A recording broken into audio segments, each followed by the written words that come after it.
welcome to this special Who Review podcast. So you might be hearing this on the Nothing But Static feed, because, you know, we do sort of tend to put the Doctor Who stuff up in that feed as like bonus episodes, or sometimes numbered episodes if I feel like bumping up the numbers because I'm trying to make it line up so that the Statics lands on episode 300, for example. Bump up the numbers, Dan. Fuck it. Yeah. Number this bad boy. So We're taking a little break.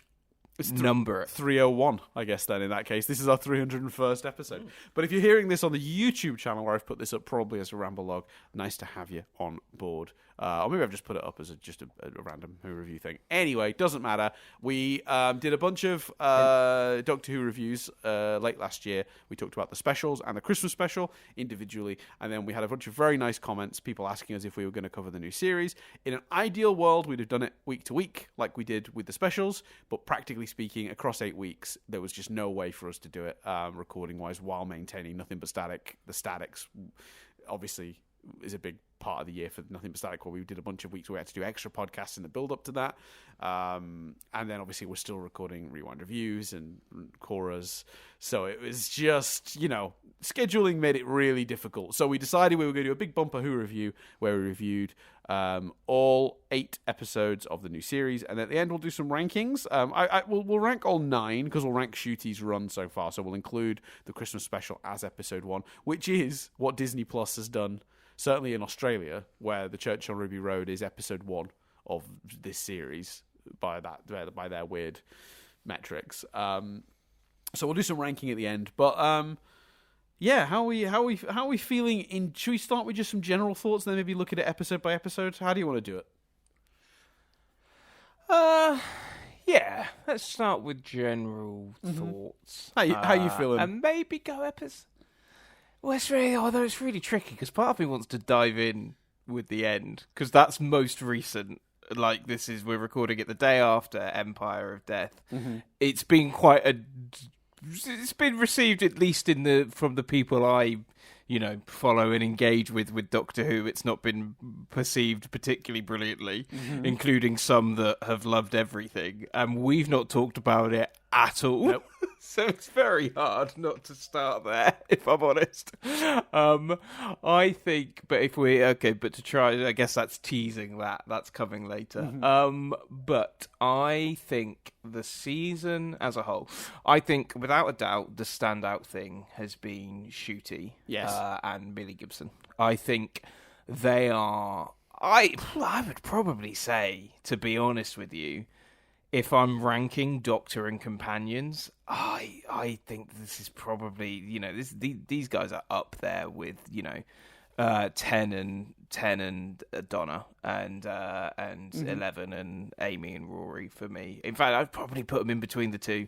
I'd probably still go 10 and Donna top, and then these guys. And they haven't even had much screen time together, which is, I would say, a fairly valid criticism of the series, though obviously slightly out of the control of everyone because of scheduling and stuff like that. Mm-hmm. But I think Ncuti and Millie have been the highlight. I think their chemistry has been phenomenal. I think Ncuti's Doctor has been so incredibly defined and so new and fresh, and I have really loved the evolution of the character, including, I will say, let's get controversial out the gate, Dan. Let's do it. I like the fact that it's a more emotional Doctor, and I know him crying every episode has been a discussion point for a lot of people. I don't mind it. I think this Doctor's more emotional. He's more in touch with his emotions. I think that's great. I think it's an evolution. Each Doctor is slightly different, and sometimes the definitions between the two Doctors, aren't that well defined. Sometimes the definition of the Doctor, like I think a lot of the issues with Jodie's Doctor, is too surface level. Oh, the Doctor doesn't like guns. Oh, but that contradicts this bit because they've not used a gun, but the reason they don't like guns they've applied to trapping a big spider in underground or whatever it is. And look, JXL covers all that way better in his 5-hour Doctor Who JS, if anyone essay. hasn't seen, if you're curious as to why Jodie's era of the show didn't really work, JXE does a really amazing. It's like a 5-hour video that just sort of breaks down the storytelling and characterization issues that plagued her era, and really does lay out for me why I didn't connect with what on paper was a series I should have loved. You know, by almost any definition of like the sort of thing I like. At the time, I wanted Doctor Who to try. I wanted a full TARDIS team instead of just one companion. I wanted a female Doctor. I wanted that. I wanted to see what that looked like, and I wanted it to tackle social issues, which it did. I mean, again, on paper, Chibnall's era of the show should have been amazing. And if you want to know why it didn't ultimately end up working, there were one or two very simple failures that just brought the whole show crashing down around it. It's amazing, and it's a 5-hour video, so it is detailed. It brings the receipts, it presents the evidence for the points that it's making. It's a great video, genuinely a great video. And for those who have never seen the video, who go, "Oh, crazy, like insane 5-hour rant about how Doctor Who's terrible or whatever," it's not one of those videos. It's genuinely a very well thought out analysis of the storytelling of those seasons. And I do think people should give it a go. It's not a weird hate video, I promise. Even though it might seem it on the surface. And manages to be entertaining if you choose to watch it, but also work if you choose to listen to it as well, as like an audio thing. Yes. Really, really well put together. Yeah. And I think, a lot of, unfortunately, it's no fault of hers. She's a phenomenal actress. Mm-hmm. A lot of Jodie's Doctor was just kind of archetypes of what the Doctor should be. Yeah. Whereas it all came down to characterization, the writing, right? It was how the characters were characterized. Yeah. It was flat and cardboardy and flimsy and never really stuck to anything other than what the plot needed them to do. And as a result, you couldn't invest in them because they didn't feel like real people. And the contrast to that is Ncuti, where the opposite is true. Yeah, and I think the characterization of Ncuti's Doctor has been phenomenal, and the performance as well that he has given, and that Millie Gibson has also given, has been absolutely fantastic. I think the ideas as well, regardless of how they would rank, if I was sort of going season by season, some of the boldness of the episodes is like even to be honest with you, the bottom 2 episodes of my ranking, I admire the boldness of the episodes. I admire the swings they took as a collection of episodes. Fucking none of it is vanilla. All of it is bold and ambitious and looks brilliant, and that's been really entertaining. Like, it's been nothing's missable, and it's had the top episode I think is the best episode of the show for years. And even then, when I think of what is this the best episode since, I go to the Doctor Falls, and this may still be better than the Doctor Falls.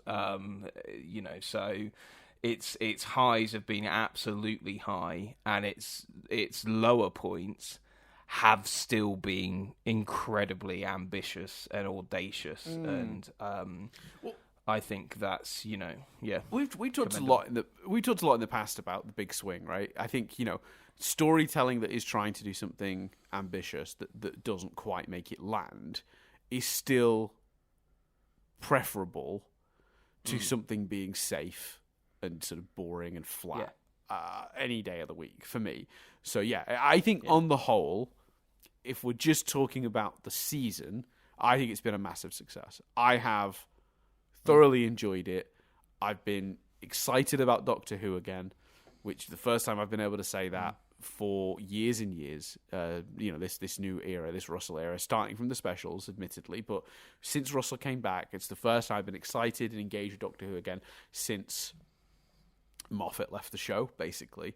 And I think that's really, really impressive. And very quickly on the crying thing, I think there are 2 complaints about that, and one of them I think is absolute invalid guff, and the other one I do understand. So the 2 complaints I've heard on the Doctor crying thing, one is just the Doctor shouldn't be this emotional, right? And I just say, absolutely go throw yourself off a cliff. The character can be what the character is evolved to be. And the whole point of this version of the Doctor is he is a result of the previous Doctor getting some essentially like therapy and me time, right? That's the premise. So this Doctor being more emotionally connected is a lovely way to differentiate him from the previous Doctors, but also makes perfect sense in the context of what happened to the 14th Doctor. So I think if that's your complaint, that's just not a complaint. That's just not a valid complaint. You can say, I don't like it, but there's a difference between I don't like it and this is a criticism of the show, right? You can say that's not to your taste, and I just go, yeah, no problem. But the people that are saying that is somehow like wrong, that is a criticism of what the show is doing, I think you're just, well, I think you maybe your media literacy isn't great, would be my perspective on that. But the other complaint, and I do see this one, and I'm going to use a really weird analogy, Chris, and I think I've used this when we talked, because Chris and I talked about this really early in this season, and I think I used this then, so you'll forgive me, Chris, for repeating myself. Professional wrestling uses blood. Occasionally, the wrestlers will bleed in the matches. There was an era when every match had them busted open and blood spurting everywhere. And it lost all meaning. If every match is a bloody mess, then it just means nothing. Modern day wrestling, I am discovering, as I'm sort of keeping a little bit of tabs on it this last year, I'd say I've dipped my toe back into the world of wrestling. I'm not following it week to week, but every now and then I'm seeing an event that seems interesting and I'm, dipping my toe in that event. They seem to be not doing that very often. And when they do crack it out, it has so much impact. So if someone's criticism, and I'm not saying this is even mine, but if someone's criticism is the Doctor cries in every single episode of this series, if they'd held off on pulling the trigger on that 50% of that time, it would have been more impactful the other 50% of the time. Or even if it had been held off 70, 80% of the time and it was just reserved for maybe the final episode, it would have had even more impact there. I understand this. This is a valid concern to raise. I personally didn't feel it because I thought ultimately it was a sign of where this Doctor is and that he's feeling everything and allowing himself to feel everything. And it all comes down to a moment from one of the later episodes when the Doctor sort of says, I was all mysterious back then. I've moved on from that now. This is a more open, a more engaged, a more human Doctor in many ways. And some people won't like that. That won't be to their taste. And again, that is absolutely fine, valid, no problem. It's not for you. That's okay. But to lay it as like a writing issue is incorrect. But I do think if you're worried about the impact the tears are having if they're crying every week, that is a valid criticism. I don't agree with it personally. I think the benefit outweighs the lost impact there. I think. But I do understand if that's the perspective you're coming at it from. So yeah, that's it's a lot of discussion for just crying. But yeah, I've had a lot of thoughts about that because I've seen a lot of comments on that. I was going to say it's been a huge part of the Discord for this series, the discourse. Sorry, and I do think I understand that criticism too. In that I think the reason I don't mind it is also partly because that's how fucking good I think Ncuti is. Right. And like each tier to me has meant something different and been about something different. Right. And been a different type of anguish. And he portrays it so beautifully in his performance that I personally just haven't minded. Yeah. But in the hands of a lesser actor, yeah, I could easily see myself falling on that side of the argument and falling on it's just been done a little too much. But I didn't personally bump up against it, I think, because of Ncuti. Right. And I get that, and I think that's correct in the sense of like I do think one of the reasons this works so well is he's delivering it so well, and I think in general if there's any headline from this series, it's that Ncuti Gatwa and the 15th Doctor is just like an incredible amalgam of writing meeting performance in every respect. I think the character was written so well this year, regardless of your feelings on any of the individual stories and the choices, which we'll get to. But the character was so clearly defined, and the writing was so good at presenting that character and their feelings and their position, and you go, yeah, this all just works so damn well. And it really was just the two things marrying together in a perfect way to create this amazing thing. And then on the other hand, we also have then countering to that, we have Millie Gibson, who again, I would argue in the writing was kind of a little bit written like several other Russell companions. I don't think writing-wise she was quite given as unique a take, but with that said, it was still a very compelling character.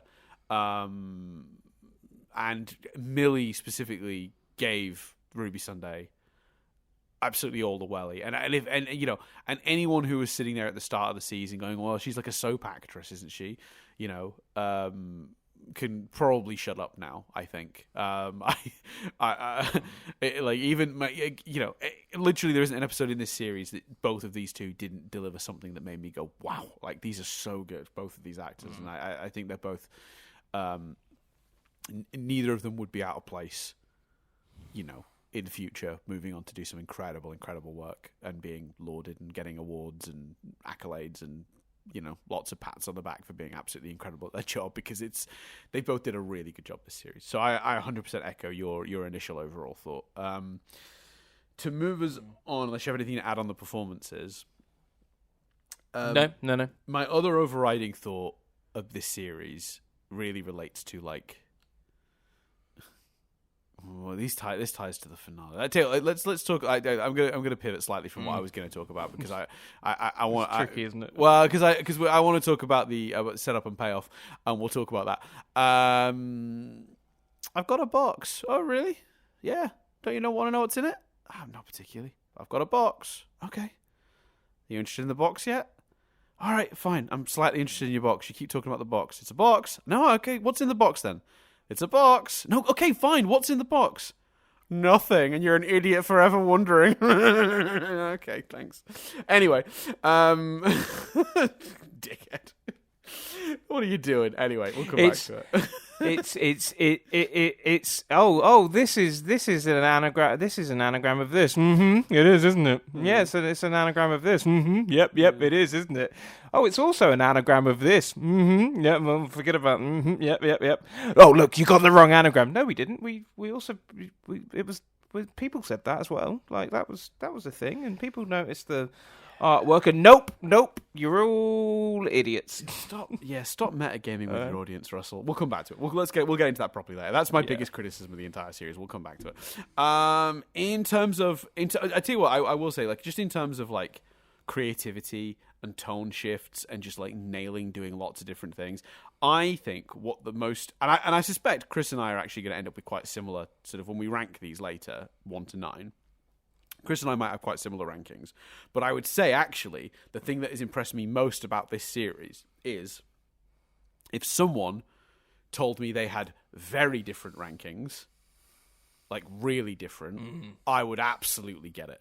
Because I think what was so good about this season was it really was just an assortment of different kinds of what Doctor Who can be. And it was a real celebration of a show that can just do completely different stuff every week and still be good at that. And while one week might not be for you, it will be for someone else. And while one week it'll really, do something that really appeals to a certain section of the fan base, and it'll be their favorite episode. Other people will be like, that was just okay for me. And I think that's what a show like this should almost do. It bold swings either way into different areas of storytelling, because that is what this format allows for. It's why this show is so beloved still this many years on.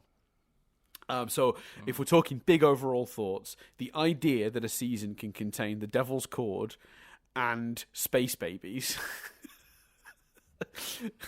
next to each other is absolutely bananas, and I love the show for that.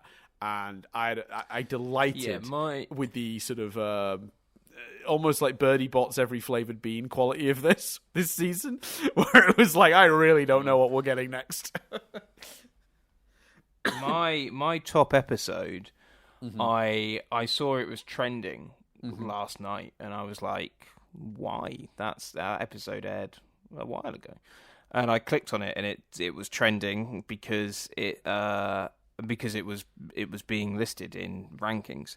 Right. And I saw that episode listed at the top, and I saw that episode listed at the bottom. And people that listed it at the bottom had other episodes higher that made me go, okay, you've not...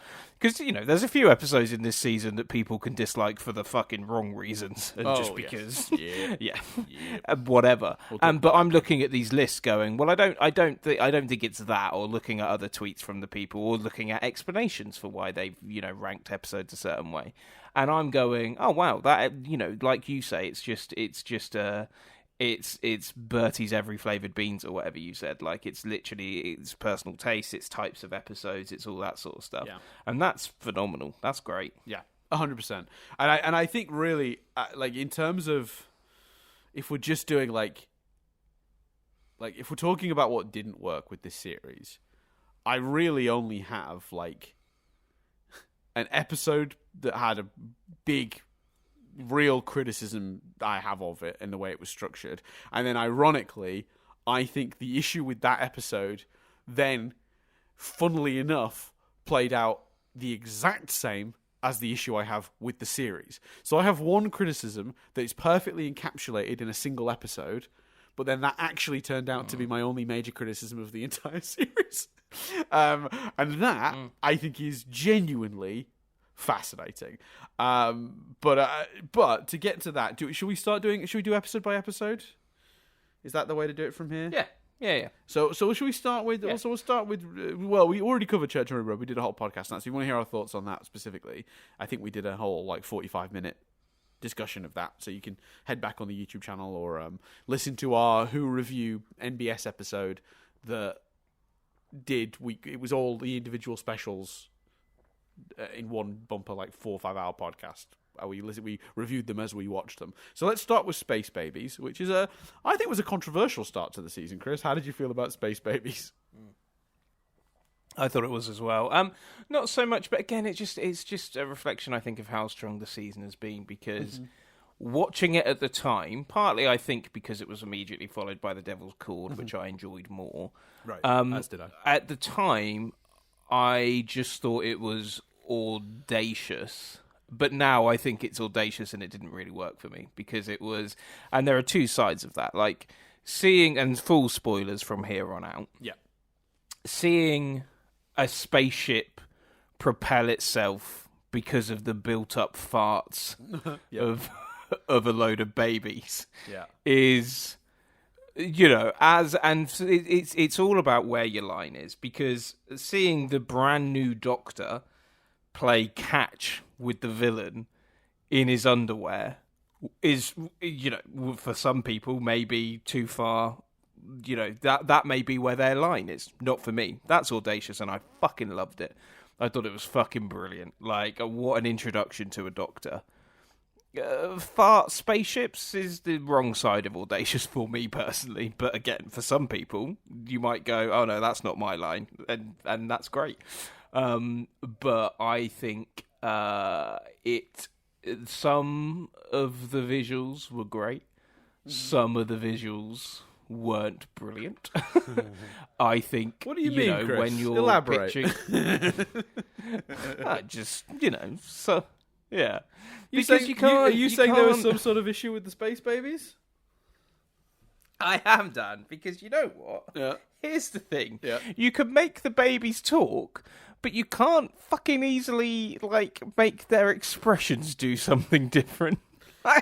Yeah. So, and that's actually, look, I think that's actually why it was. Sometimes it worked, sometimes it didn't, because sometimes they got footage of them giving the correct expression. So when you added the lip movements to it, it was actually a weirdly and actually almost too convincing an effect. It was that's almost like Uncanny Valley levels of good.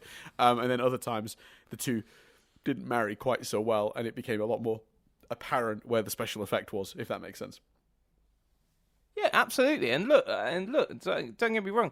It looks better than this would have looked 10 years ago. Oh yeah. But that's not a fucking that's not enough. And I think the problem is a lot was made of Disney and a lot was made of literally you've got producers talking about how this series has more money spent on it than others.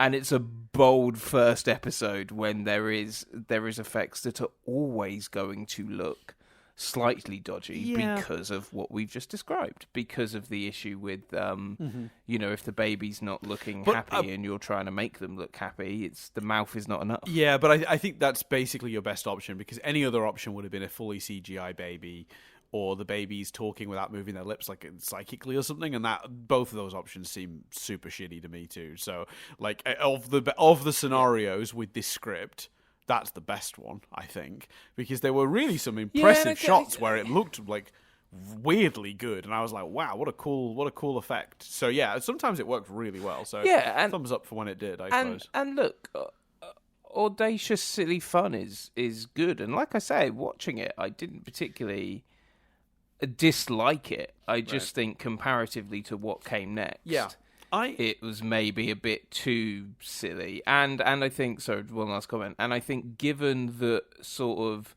the Slovene, well, that was going to be my farting aliens, yes, people's go-to, often people's go-to for criticism of RTD's early work, to start with something so similar to what is criticised. Do you know what I mean? It's almost bringing Peter Kay back. Yeah. Sorry, that's unfair to Peter Kay. It's not, that wasn't necessarily his fault, but I love that episode, the Absorbaloff. Yeah, no, I like that episode. The Absorbaloff. That's it. Look, okay. Here's my take on this. It's definitely one of the weakest episodes of the series. It's quite low on my list. It's not at the bottom, but it's pretty much it's there or thereabouts. But I will say, right, this is a pretty solid, fun episode of Doctor Who. It is no sillier than the Slovene. It may be a little less silly, actually, than the Slovene. It's no sillier than Mickey being eaten by a bin in Rose and then being spat out as a plastic man. It is very in line, and I think it put a real stamp straight away on, like, Russell's version of Doctor Who is so much more kid-friendly than what we've been previously getting. And I'm sorry for the grown-ups out there throwing their toys out the pram because the show's gotten silly again, but I'm going to tell you right now, kids loved this. I'm certain of it. Certain of it. This episode, and episodes like it, will make fans that will watch and follow and love this show for 10, 20 years. This is, unfortunately, for me, as someone who, again, like Chris, maybe has my personal tastes are slightly on the other side. I like ridiculous. I love this show being ridiculous. It might very well be on the wrong side of that line for me personally, but that does not make this necessarily a bad episode. I think it is a perfectly fun, simple starting point for the series.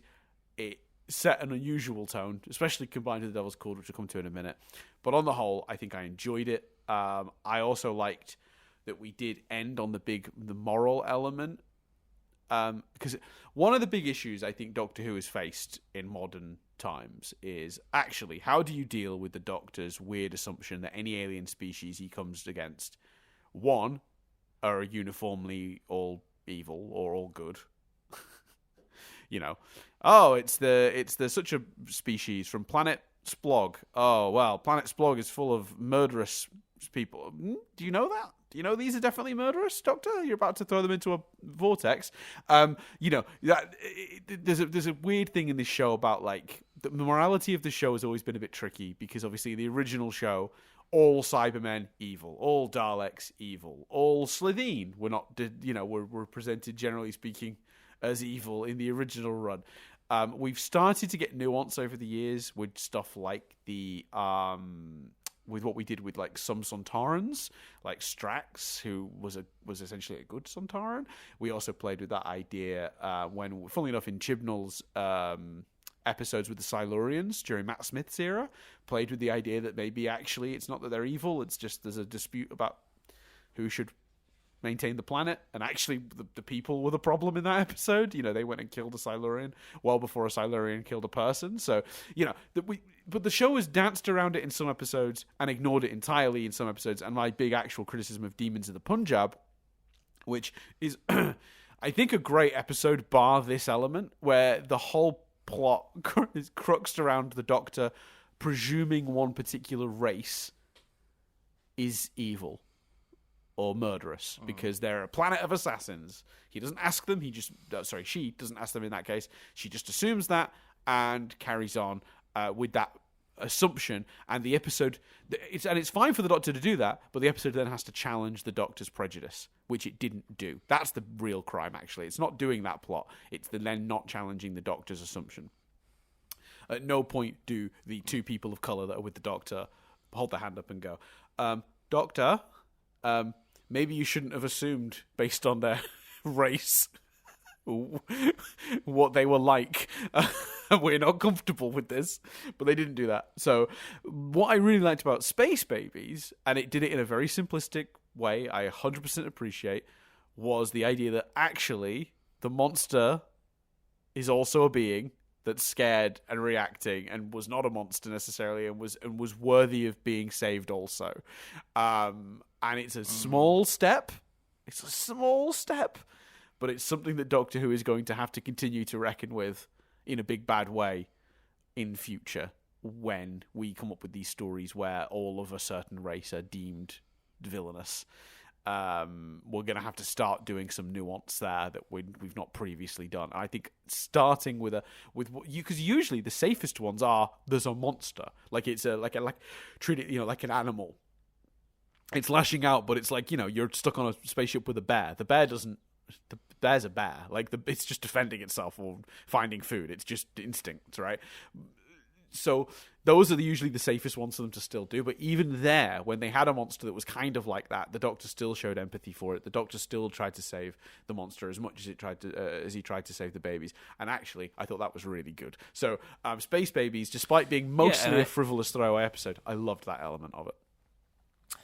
And I think the fact that even though some of it was arguably too silly for me, I think the fact that you've said all of that and it's completely valid and completely right, but you are also fundamentally talking about a literal bogeyman, yes, a literal monster made of bogies, is fucking audacious in a great way. Yes, that's fucking brilliant. Yeah. So let's move on to the Devil's Cord. How are we feeling about the Devil's Cord, Chris?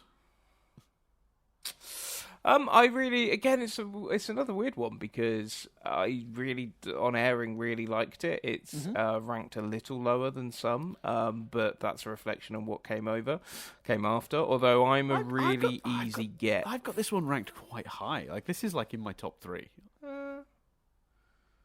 Need to look. Hold on. It's definitely not that high for me. No, it's middle. It's middle for me, but we'll do rankings at the end.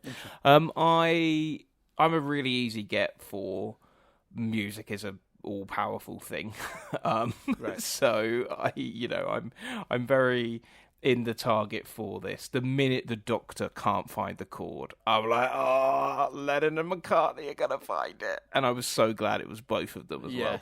When McCartney sits down as well, and it's like, okay, brilliant. Well, it's about both. And of Ringo them. is sat in the background going, "What are we doing?" I saw a documentary about an octopus.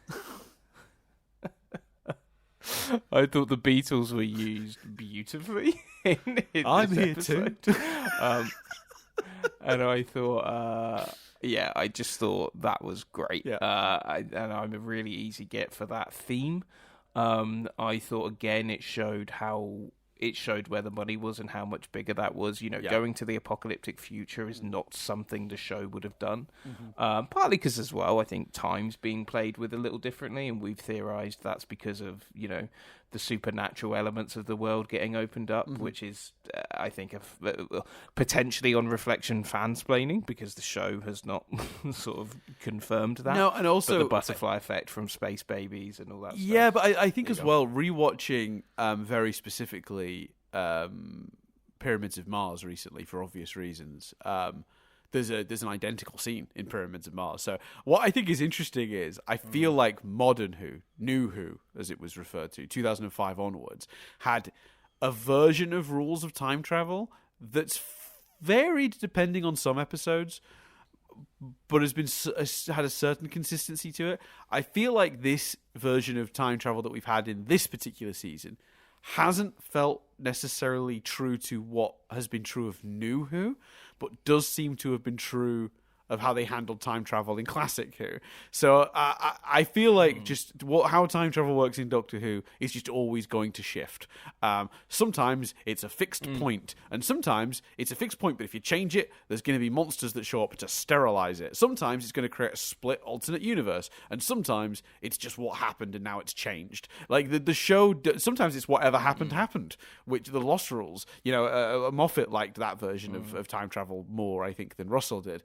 So one thing I'm starting to realize is time travel in Doctor Who just will never work consistently. It will work how each story needs it to work, and not to think about it too much. That's what this season taught me. But also, that's what's so fucking clever about Blink, because there's an in-text explanation for that, which is timey-wimey, wibbly-wobbly.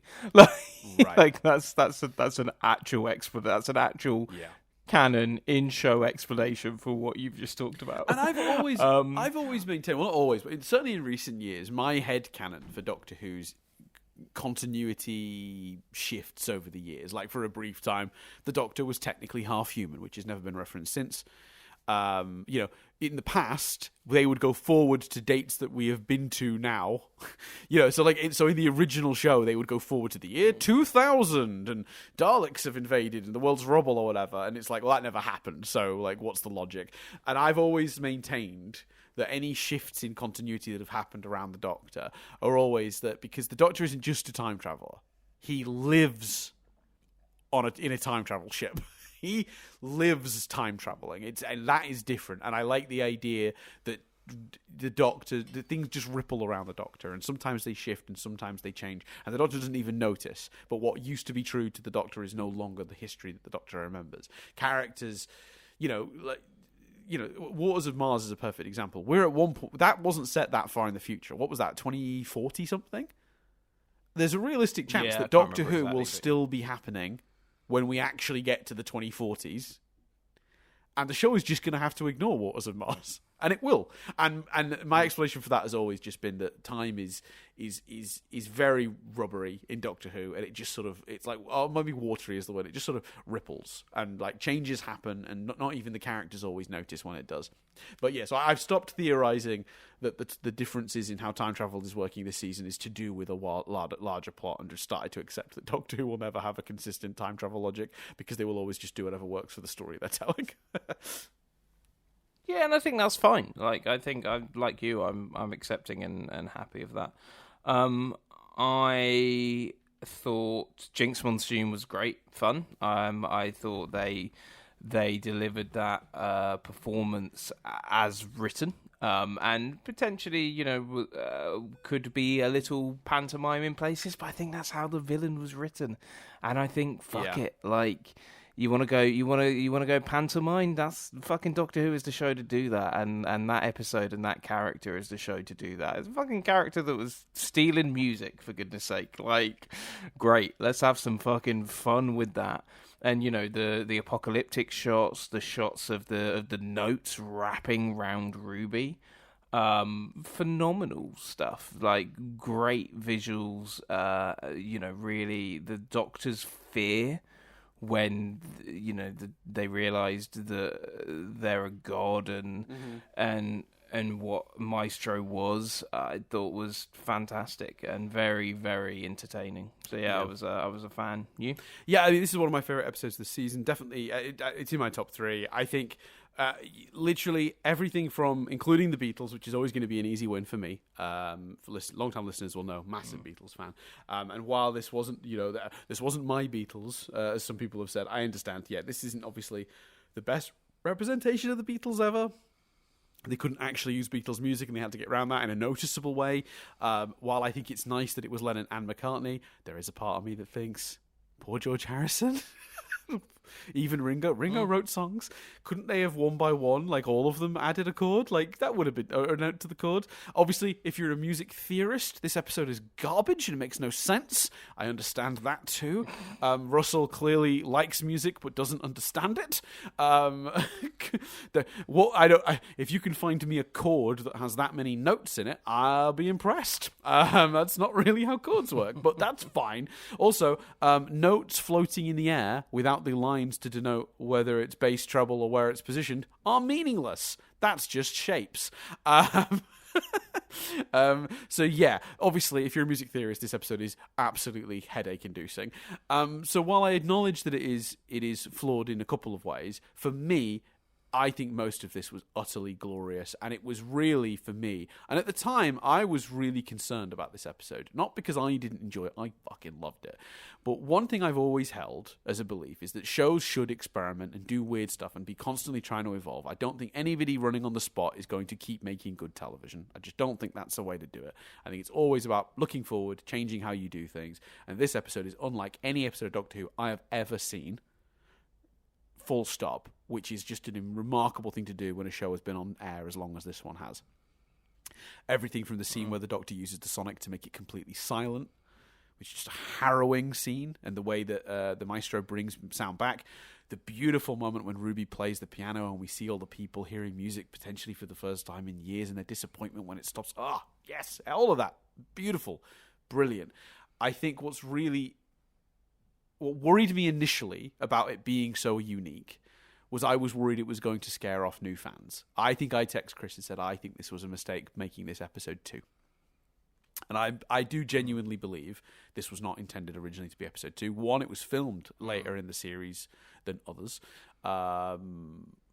But 2, there's obviously a reference to the Doctor and Ruby having travelled for several months, and yet in the next episode, it's her first alien planet. So I do think this episode was moved around. At what point? I don't know. Maybe by the time we were in the scripting stage, we were already thinking about moving it for earlier in the season. Maybe it happened in pre-production, really early pre-production. Maybe it happened in editing, when they were already filmed all the episodes and they were working it out. I genuinely don't know when that occurred. I know some people have said there's like a document somewhere that suggests it was planned to be episode 2 from a certain point. But my argument would be that I think no matter what point it changed, it definitely did at some point.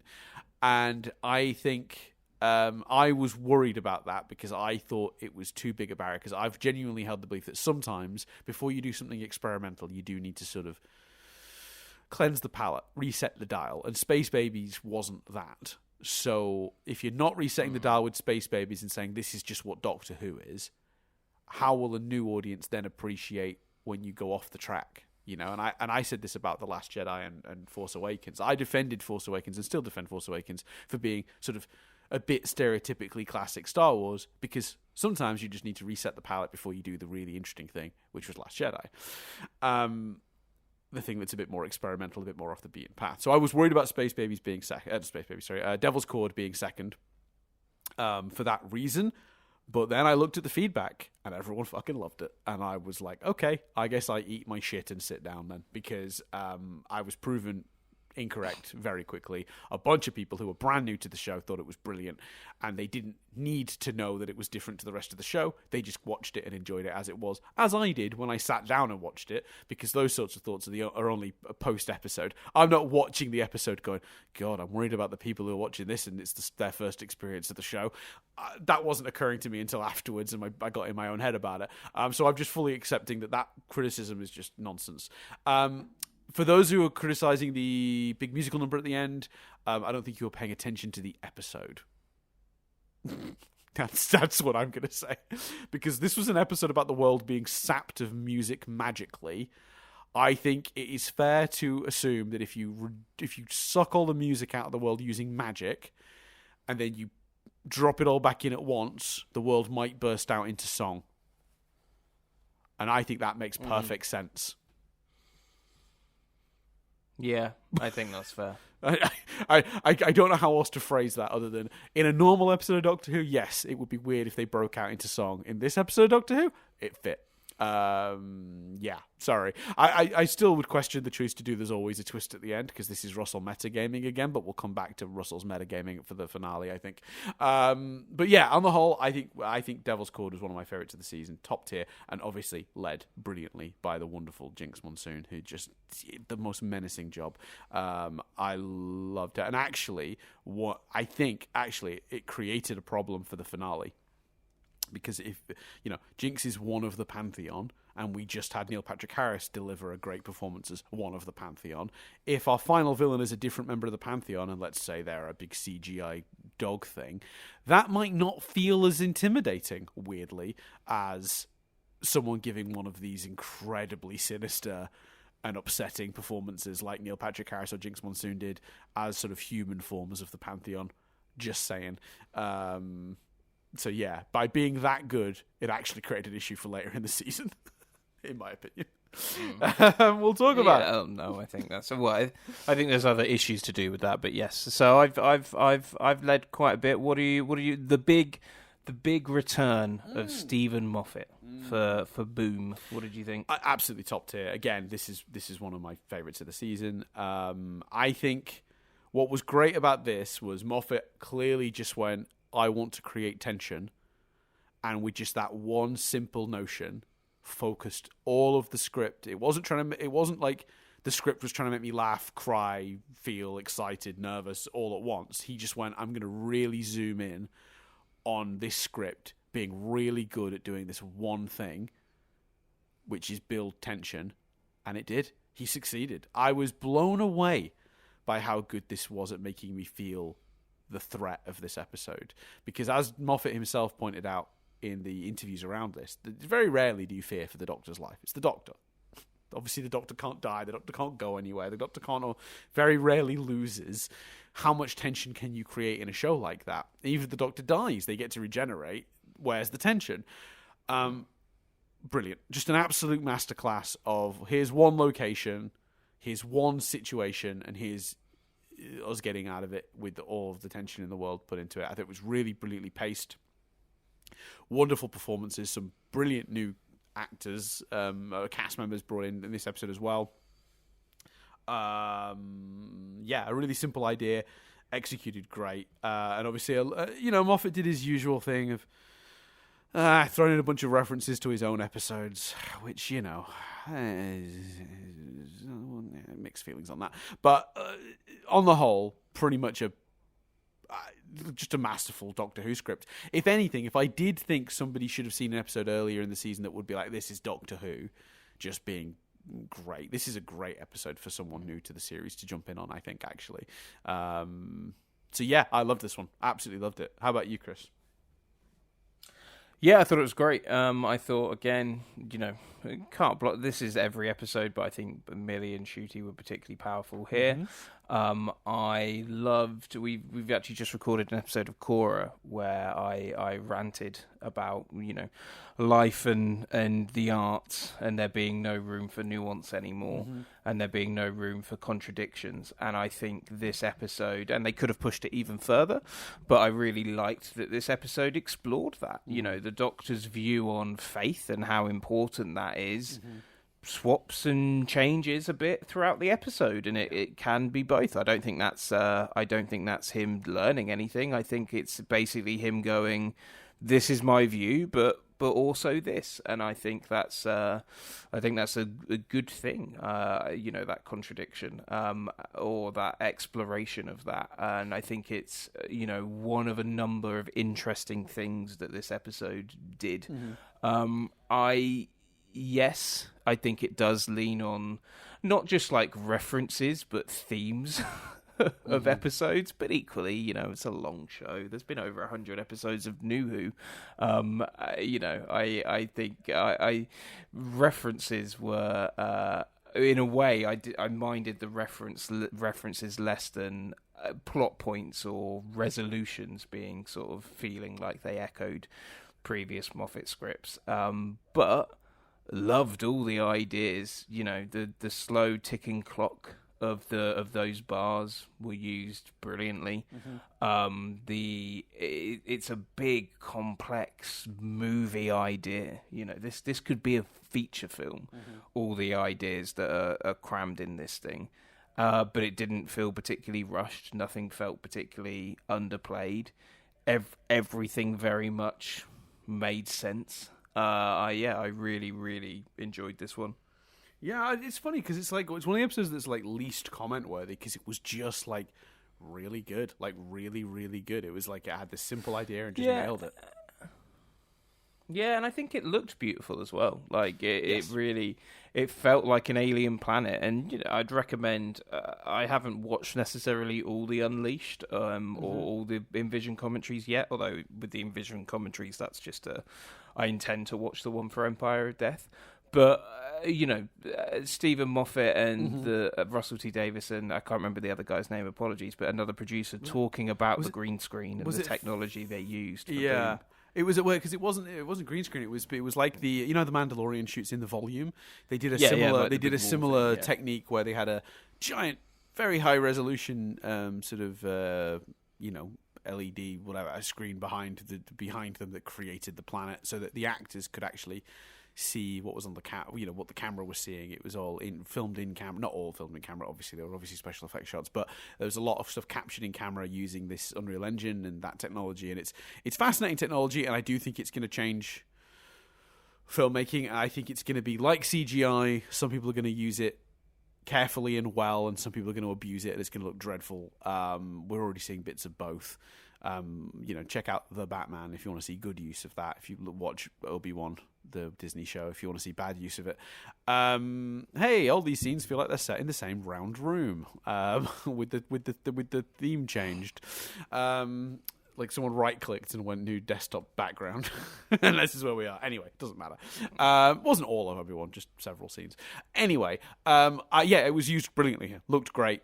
And I recommend the Envision commentary for this one, because hearing Moffat talk about how he crafted the script and how he developed the tension in the script is really interesting. If you are nerdy enough to want to know how that stuff works mechanically, he's not mega detailed, but it's detailed enough that I found it interesting and was able to extrapolate how he got to where he got with the script. And it is one of the best scripts of the season.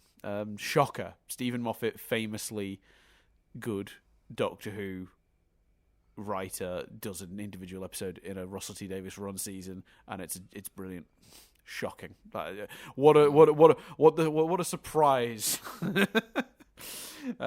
Anyway, and again, despite all those references to like past stories, and by that I mean someone being digitalized and going into technology, and I mean the companion dying and all of those things and ideas and weapons and all of the Moffatisms.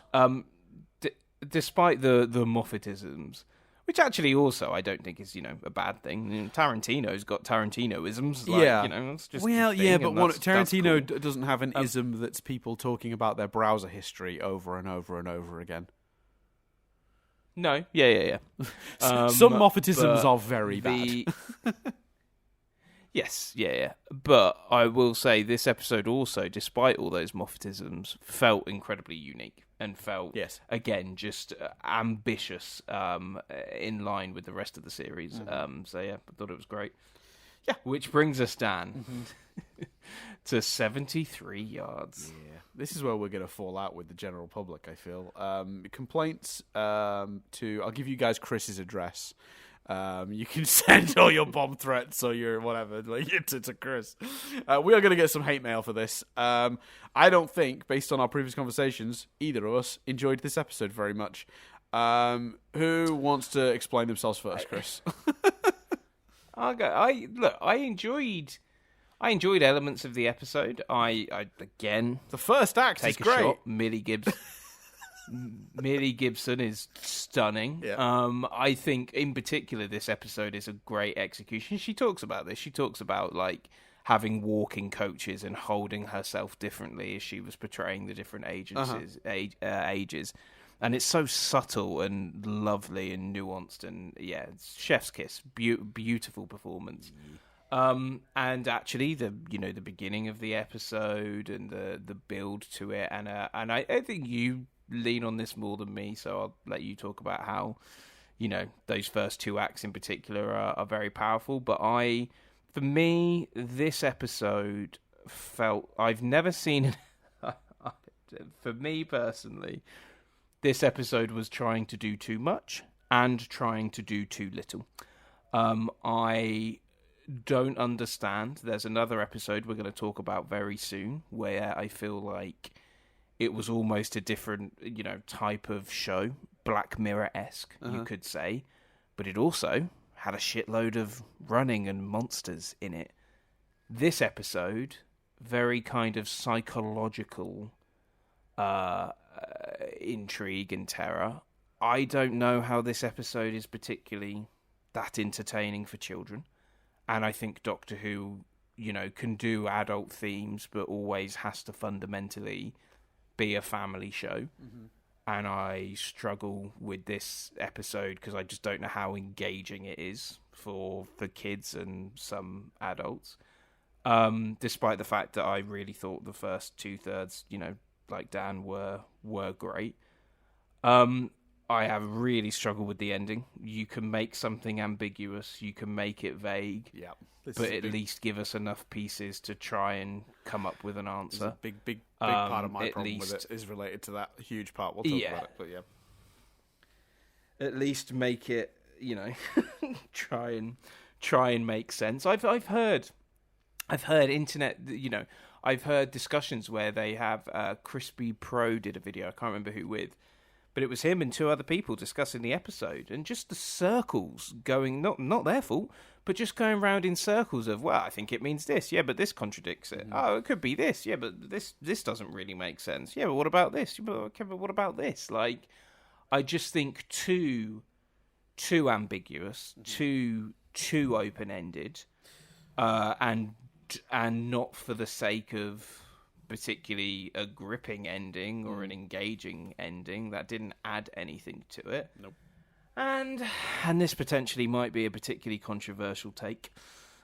I'm not even talking necessarily about where I fall on this, and we do this often, and we say that, and it may look like we're copping out, but actually, we can't help, especially with this show, where it's so often it's about the discourse around it or what people are going to say about it. And I think you really, Doctor Who almost more than any other show, you should think about that.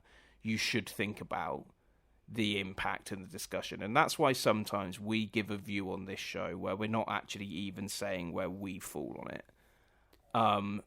And for me, the fact that if they wanted to, someone could make an argument that Ruby categorically, I think, well, let's call it what it is. And I'm sorry, the episode, it's in the text of the episode.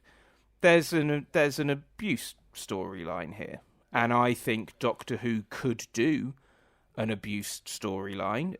For all its faults, Fear Her is attempting to do that. I'm not saying necessarily that is a theme that the show can't explore. Mm-hmm. I don't think it should be explored as a minor subplot if it's going to be explored. And I think the fact Ruby turning to that character and saying, I'm sorry I couldn't do more, but I had to be sure, I think someone could argue that's not enough. And I think for me it's not enough. And I think you can make an argument around it. But the scene where that happens, she literally has just witnessed the guy very heavily hint that, he would launch nuclear weapons or his approach to nuclear weapons, and then very heavily hint that he is going to be abusive towards that girl. And those two things happen together. So I think you can make an argument, and that you could go, well, she arguably did have enough to do it. At the very least, she had enough information to know he was a bad person. Yeah. Yeah. I just think... Yeah, go on. I was just because the episode kind of functions only on your ability to believe that the character Ruby you've been with this whole time would choose to let that abuse happen. You have to believe that Ruby would be willing to let that occur, to be sure, and that is just, one, it feels not true to the character, but two, that is just a terrible plot point. It's just a badly conceived, poorly executed, dreadfully tackled, just absolute, just flush it down the toilet. How that got in the script in the first place, I will never know. Sort of plot and point. You just and you don't need it. Nope. The episode doesn't. We don't need that to know that this guy's a villain. And you could do it in so many other ways. And I'm not saying don't do the plot. I'm not saying don't tackle that subject. Yeah. I'm saying they didn't tackle it in the right way, in my opinion. Well, no, just why break Ruby's believability as a character in these sequences for no gain at all? Like, that plot doesn't add anything, as you pointed out. It doesn't need to be there. So why are we including a plot that makes me question Ruby as a character?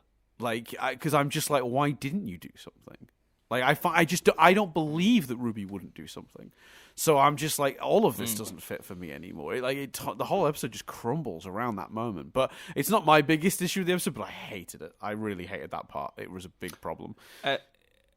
Yeah, and I don't know. I didn't feel that. I didn't hear that being discussed that much. No, well, I mean, I don't know why more I think that's people because don't have I think there are bigger issues. It is a small, as you point out, it's a small subplot in the episode. It's broken, but it's not the most broken thing. And when people were discussing the episode that didn't care for it, there was a bigger issue to fight. Yeah. Shall I get into my thing? Because oh man.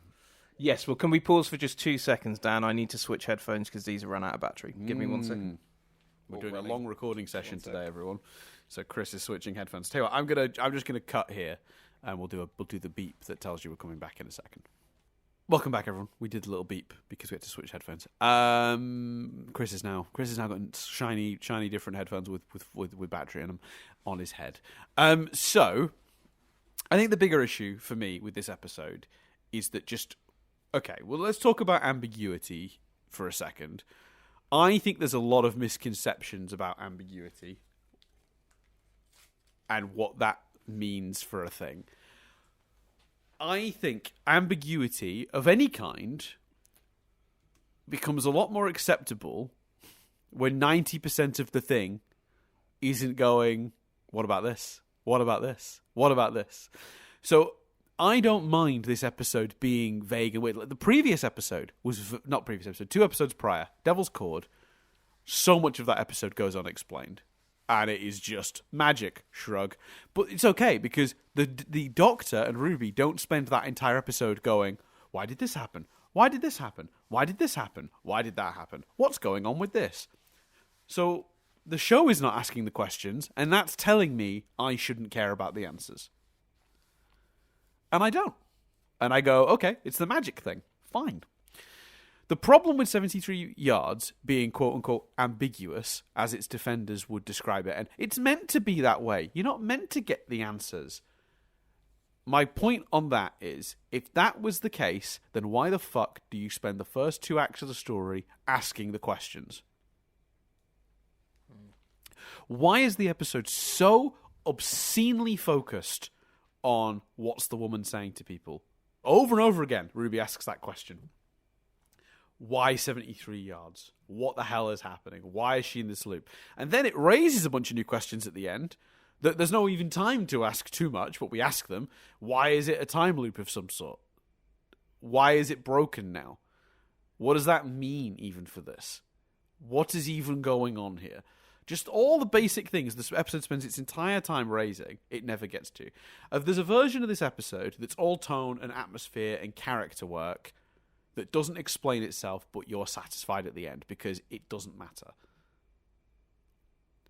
The idea is greater. The idea of what that could do to Ruby's character. Okay, let's look at what she's saying to people. So there's the woman that's 73 yards away. She's saying things to people, and they're running away from Ruby. And it happens to people really important to Ruby, including her mother. And that is heartbreaking. The question shouldn't be, what did she say? We should be focused on the character work of Ruby being torn away from the most important person in her life. But instead, Ruby's running around going, but what did she say to you? The script is focused on the questions. So I'm not wrong to want the answers. And I think anyone who's defending that episode with ambiguity is, again, I'm not going to go as far as say, like, is a media literacy issue, but I will say, I do think you've given the episode a lot more leeway than it deserves, in my opinion. I think you've been very kind to this episode, and absolutely fine. You like what you like. I'm happy you enjoyed it. I didn't, because I got 2 acts that had some cool, tense, horror-y moments that were creepy, and I kind of liked. So there was a good atmosphere that I was vibing with. I was like, yeah, okay, this is like we're in a bar, or maybe the whole episode is going to be set inside the bar, and it's all going to be like a play where we got the lady outside or whatever. And then it's like, oh no, it's doing something else now. Okay, fine. But okay, this is kind of creepy because it's like affecting Ruby's life. She's lost her mother. We're going forward in time. Although, by the way, the minute the episode starts to like jump years, you know all of this is getting erased. The second that happens, the second we skipped a year or two and Ruby was a bit older and she was talking to Kate Stewart, I was like, that's a shame. None of this matters. And then that is the other issue. You get to the end of the episode and literally none of it mattered. We didn't learn anything new about Ruby. So I think ultimately, if I'm summing this up, I think it's close to being brilliant Doctor Who, because there are loads of things in this that are interesting, but the execution is so poor. It absolutely fails to bring all of these disparate ideas together in any kind of coherent or satisfying way in its third act. So, good ideas wasted because they went nowhere. And ultimately, I think it had nothing to say. So I think it's structurally broken because it asked a bunch of questions it was never intending to answer. And I think ultimately it didn't have anything actually to say. And I don't even think we learned anything about Ruby. An episode like this is perfect, fertile ground for character study. What did we learn about Ruby? She'd be sad if she lost her mum. Yeah. Cool. Good. I could have guessed that, I think, if I'm being honest with you. She's persistent? Willing to let someone be assaulted? Yeah, I guess those are the things I learned about Ruby this week. Yeah, it should have been a character study steeped in atmosphere. And instead, it became a pointless, bewildering mess of asking the question, making you want to ask the question. Don't you want to know the answer? Don't you want to know the answer? What's in the box? What's in the box? The box doesn't matter. You're an idiot. All right. Okay. I'll sit down again. Thanks, Doctor Who. So yeah, I think I would actually go as far to say I hated this episode, which is yeah, I think it's the worst episode of the series by quite some way. Sorry, everyone, because I know this is a popular one. Hated it. Shall we move on to a positive thing? Again, let's save rank. Well, okay, I'm going to contradict myself. Let's save rankings, Dan, for the end. However, we are moving on to what I would say is the best episode. Yes, of the series, which is Dot and Bubble. Yes, which is like I say, Black Mirror in the best possible way, and also fucking because and Russell's done this partly himself by constantly describing it as Black Mirror-esque, but I think it's so much more than that, this episode. Yes. Because to me, this also does feel, in some ways, more classic Who than any other episode of New Who. If you think about like the archetype of what you picture when you picture a Doctor Who monster, or you talk about the classic show and you talk about hiding behind the sofa and all of that sort of stuff, it's this monster.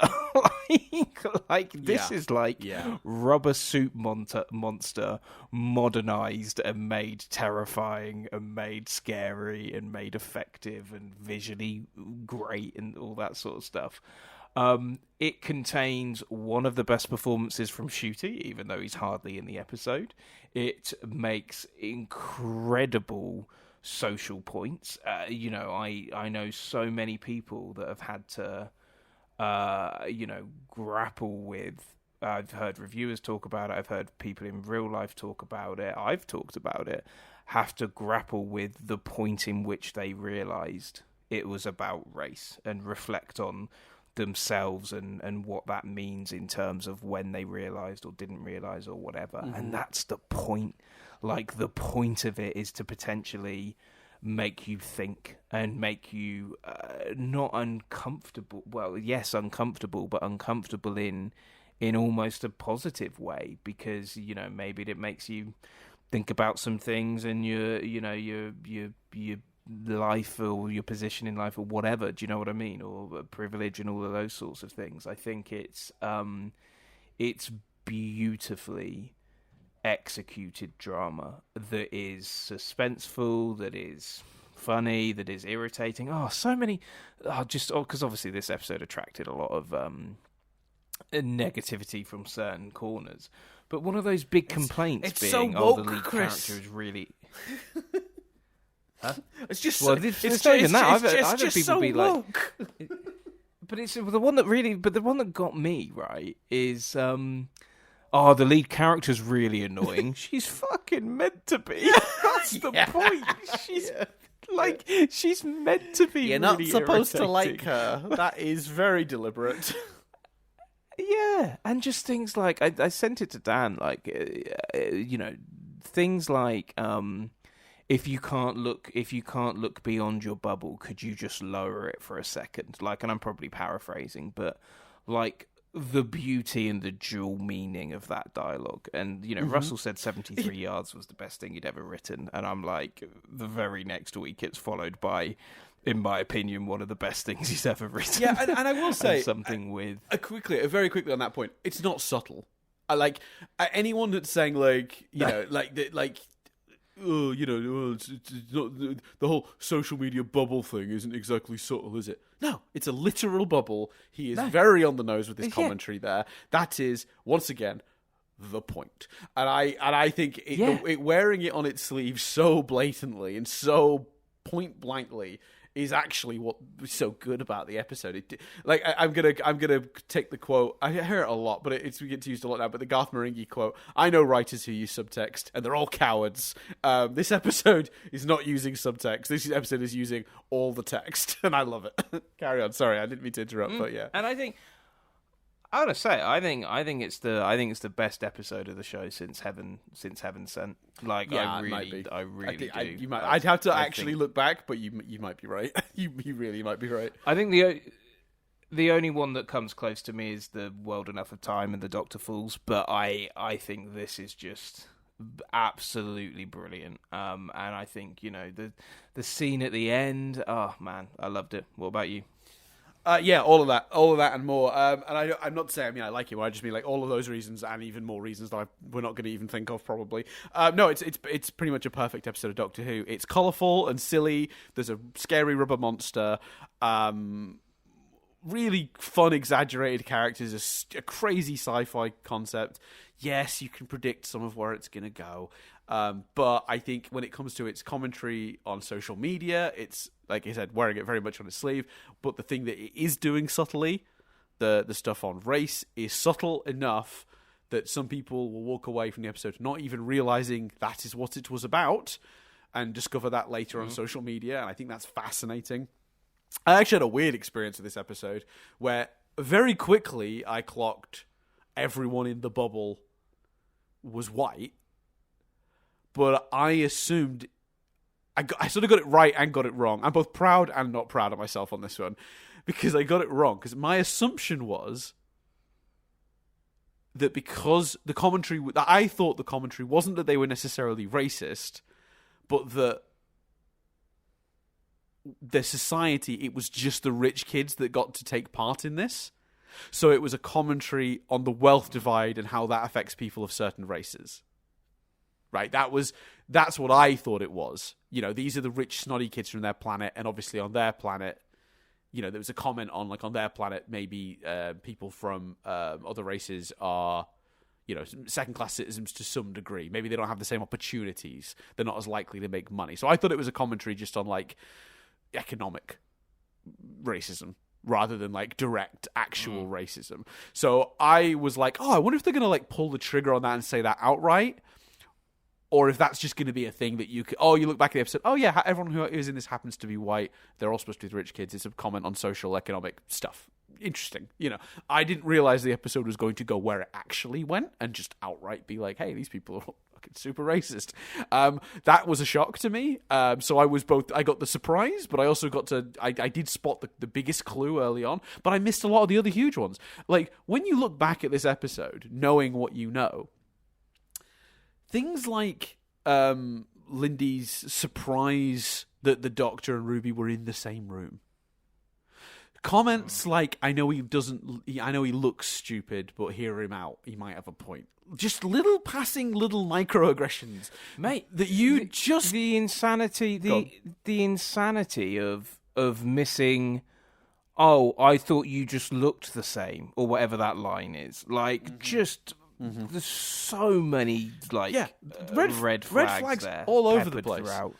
Which I think the genius of making Lindy such an obnoxious character is you're willing to just assume she's rude and an idiot rather than racist. You just assume, ultimately, she's clueless. You don't put it down to bigotry. And that's the real sleight of hand that's going on in this episode. And I personally don't think the ending is that subtle.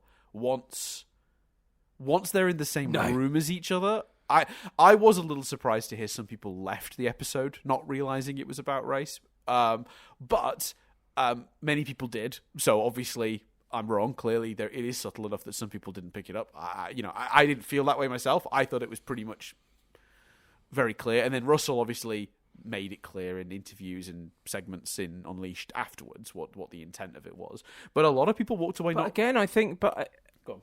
But I think that's the uncomfortable truth of the episode. Like, we recognized the race and discussed it, but we didn't discuss it, as in not me and you, but myself and Jess. Right. We discussed it in the context of, oh wow, was that race? Was that class? Was that right? What was that? And then literally, I spoke to you and felt like a fucking idiot because I'm like, of course it's definitely race, right? Like, and again, like the uncomfortableness within me of, oh well, fuck, why was that even a discussion? Like, we noticed, but we still discussed it. And was it a discussion because I just would like to live in a world where it's not race? Was it a discussion because of a privilege thing? I do not know, and I don't think I'm necessarily meant to know or come to a conclusion of that. That's not the point. The point is having that, thinking that through. The point is wrestling with that uncomfortableness. The point is going, okay, well, I don't like that it was a discussion. I don't like that it wasn't just emphatic. Well, no, it was definitely race. Of course it was. That's the point of the episode, And what I loved most about the actual moment, other than Shooty's absolutely barnstorming, incredible performance, which, by the way, is slowly becoming a meme, and I fucking love it. I saw it the other day. Someone had done, you've gotten to McDonald's, but they've run out of ice cream for the McFlurry machine. And underneath the video was Shooty going... like that laugh at the end that he does when he's like, before it really hits him, and then no, that whole reaction. It just plays that clip. It's genius. It's so good.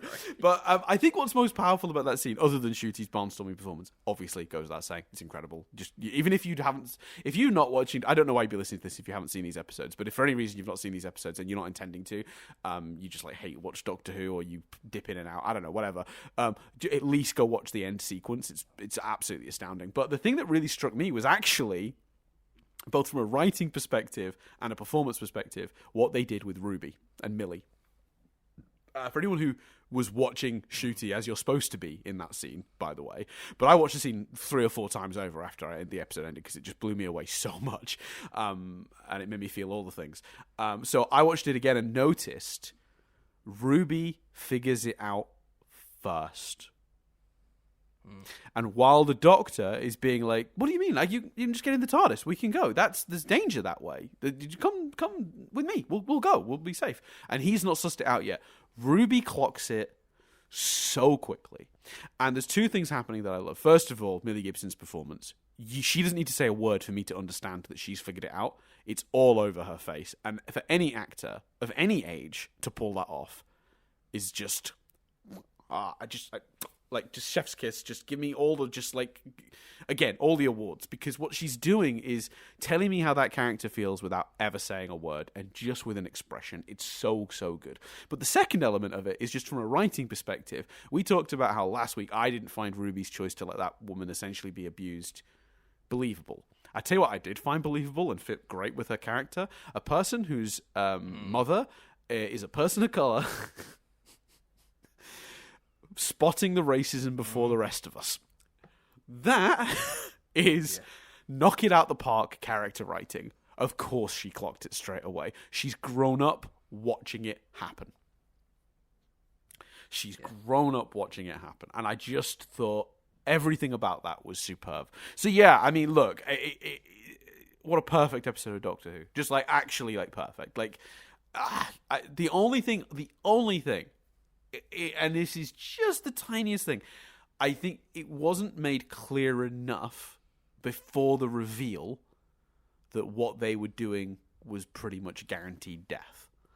I think we should have made that clearer first and then revealed their reasons for not going with the Doctor. So it would have hit even harder. It only becomes clear how much they're going to their deaths after we already know they're about to do it and made the choice, if that makes sense. I would have just slightly reordered the dialogue so the Doctor has a line dialogue before we even discuss them going with him, where he says, I've scanned the planet and they're everywhere. You're going through there, they're that way too. That's really, if he does that first and they still choose to chance it, then it makes a little bit more impact. But I am talking just the tiniest of like, just the smallest of issues. It's so good. I that doesn't matter. Like it really, it was just a small thing that would have just etched up the impact a fraction more. But it really doesn't matter. That is like, I could not emphasize enough that how small that criticism is and how unimportant that criticism is to this episode. It's still basically a perfect episode of Doctor Who, and I'm really, really impressed with it. And I think, I think it is ironic that Russell in the build up to this season talked up 73 Yards as his best script, and I think it's one of his worst, and yet he followed it up with actually one of his best scripts. Very funny, but there it is. I would love, Chris. What did you? Well, I was going to say to hear your thoughts on Rogue. I've talked a lot there, so I'm going to hand over to you for Rogue. I really enjoyed Rogue. Rogue is kind of like Boom, isn't it? In that it's kind of classic Doctor Who. Well, actually, we've got a. I need the toilet. Would you mind if I run to the toilet while you talk about Rogue for just a minute? I just need a pee. I'll be seconds. Yeah, no, that's fine. We've got. It's a weird one because we've got a historical setting, although, and I haven't made up my mind on whether this is part of the meta writing issue of this season and whether that's an example of it. Just outright in the episode, actually no, because I'm so consistent with complaining about this that I can't call it the good side of Audacious. I'm so consistent with this complaint, not just in Doctor Who, but in writing in general. When people go, this could be seen as this, or this could be said to be this. Fuck it, let's just acknowledge it then. I loved the Bridgerton of it all because of how Doctor Who it felt to be historical and all of that stuff.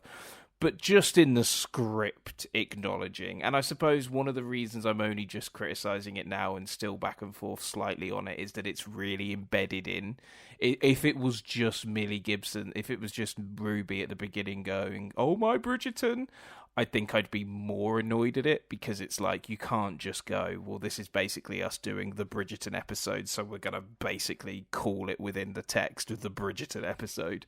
But actually the cosplaying and the notion of Bridgerton's such a big deal that these aliens have like deliberately gone back to the time period and all that shit. But I mean, they really embed it in at least. So it's not quite that bad.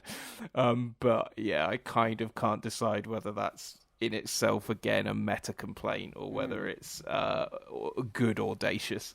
But nevertheless, forgetting the reasoning for it, the historical setting, I don't mind the historicals, but they're not necessarily always my favourite episodes, but this felt like a classic, good, historical episode. I thought it was again, it's an interesting example of we separate Ruby and the Doctor quite a bit. But they both had their own fun adventures. I thought that the Doctor and Rogue was great because for me, I would compare it to Madame de Pompadour. And I don't know. Obviously, the people that are complaining about the fact that it's a same-sex kiss is fucking ridiculous. Like, the Doctor's kissed women. What's the fucking difference? Like, well, he's also kissed men. Like, I like the weirdest thing about that criticism is it ignores the multiple other times the Doctor has also already kissed men. It's such a that melts my brain a little bit. But yeah, whatever. I mean, like the people complaining that the Acolyte has fire in space, despite like. I don't know if you've ever seen the explosion at the end of A New Hope, like, that's fire. I don't know what to tell you. It's mad, isn't it? Because it literally for me is comparable to Madame de Pompadour, although maybe pushed a little bit in terms of the Doctor's immediate connection. Well, and the Doctor that's sort of, Yeah, I think that's my big. That is actually my issue with the episode. I think it's a really great episode. Yeah, but I don't know how convincing their dynamic is. I don't think they get enough time to sell me on the relationship. Happy they did it. Glad they did it. Loved the kiss. Loved pulling the trigger on that and not making it ambiguous. I would question the execution slightly, but I'll explain more in a minute. I'll let you carry on. Sorry. Yeah, well, I think it's just iffy that, like, because obviously, like, the visual, like, iconography or whatever that they use is all related to rings and weddings, and it just feels a bit like you've only just met and you were antagonists with each other for a bit. But maybe if someone equally wanted to go, yeah, but this Doctor's more emotional. This Doctor's more in touch with how they feel. So this Doctor felt that harder and more instantly. You could make an argument, but I think for me it was a bit too heavy on, like, their instant soulmates. So I struggled with that slightly, but the chemistry between them I thought was fantastic. The flirtiness of when they're being when they're antagonizing each other in his ship and stuff is phenomenal. Oh my god, take a shot, Shooty's performance during the Kylie Minogue of it all. And just the way he just keeps pressing the Sonic and playing that song, and the way he's mouthing the lyrics whilst looking at him is just like fucking flirty and sexy and brilliant. Like, it's just, I think Shooty's there's a kind of quiet, quirky sexiness to Matt Smith's Doctor. It's a bit more overt, I think, in 10 and Tennant, but I don't think we've ever had a Doctor as sort of overtly, like, flirty and sexy and good at it as we see in that moment with Shooty. And I think it's fucking brilliant. Again, what a great evolution and a logical evolution of the character. Like, do you know what I mean? Like, they've fucking been around the block enough, like, to be a bit sexy and flirty. So I really liked all of that stuff. I thought that the guest cast in it were particularly good. Resolution, I don't know, like, devices that can send people to parallel arguably a bit rushed, a bit clunky. I don't think the execution of every idea in this episode is flawless. But I certainly had a fun time with it. Yeah. What about yourself? Yeah, I mean, for me, this is like, I think I liked it less ultimately. Not by a lot, but some. I think I did struggle to buy the relationship and the speed of it. The 0 to 60 of it all, like, it was there wasn't enough done in the script to convince me of their relationship. The two actors had great chemistry, and the dialogue exchanges were fun, and I was invested in them two being together. But I don't know if I 100% bought them going from frenemies or whatever you want to call it, like playful enemies, like, to essentially marriage or an equivalent of it in the 45 minutes. I didn't buy it, unfortunately. The other issue is the cosplay premise for the villains only sort of works. I think it would have been better if, rather than using cosplay, they'd have talked about, like, LARPing or something, because I think the problem is cosplay is dressing up as the character, right? But a role play is being in the world and wanting to be in. It's not just that they're dressing as people from a sort of Bridgerton era. It's that they want to live the lives of people that like that. So it's about the drama and the situations, and that is a good idea. But without that context, when you keep describing it as cosplay, well, that's just about looking the part. I didn't love that. And it's not just a semantics thing about the difference between the two. I think the episode got confused how it was framing it also, and there were times when the characters seemed to be just interested in wearing the skin of others, and sometimes it was more focused on like, I would enjoy being you, and I would enjoy the drama. I think that was in there too. It's in there. It's just it gets mixed up with the other idea. So I feel like they were a bit muddled as villains. I didn't really buy them as much of a threat. I didn't particularly. Okay, very look. I like that Ruby defended herself. I like that she clevered her way out of that situation. And I like that she sort of pretended to be one of them to get on their side. All that stuff really works. How Ruby gets into trouble at the end of this episode worked perfectly for me. How Ruby gets out of trouble, however, not so much. Because sometimes I think what can happen when you're writing a script like this is you want to create a situation where you actually go, I don't know how they get out of this. But sometimes you can go too far with that. And then when they do get them out of it, you go, I don't believe how they got out of this. I don't understand why it was possible, if she was so trapped in that thing, that he could sort of just jump in and shove her out and take her place, like Indiana Jones swapping out the idol for the bag of sand. I don't understand how that works. Here's the thing. They added someone else to it minutes before. Couldn't they have thrown them in the way and had Ruby out that way? Maybe I missed something. Maybe there's a stray line of dialogue that makes that make more sense. But I didn't also believe the way Ruby got out of the situation. So this episode is like bumpy all the way through for me. I think there's a lot of really good ideas. And just to clarify, that's specifically the being trapped in the triangle as opposed to the fight mode of the earrings. Oh yeah, 100%, exactly. Trapped in the triangle thing was my issue, and the way he sort of the way Rogue, pushed her out to say and sacrificed himself. I don't mind that idea of Rogue sacrificing himself to save Ruby for the Doctor. And I even loved, Find Me.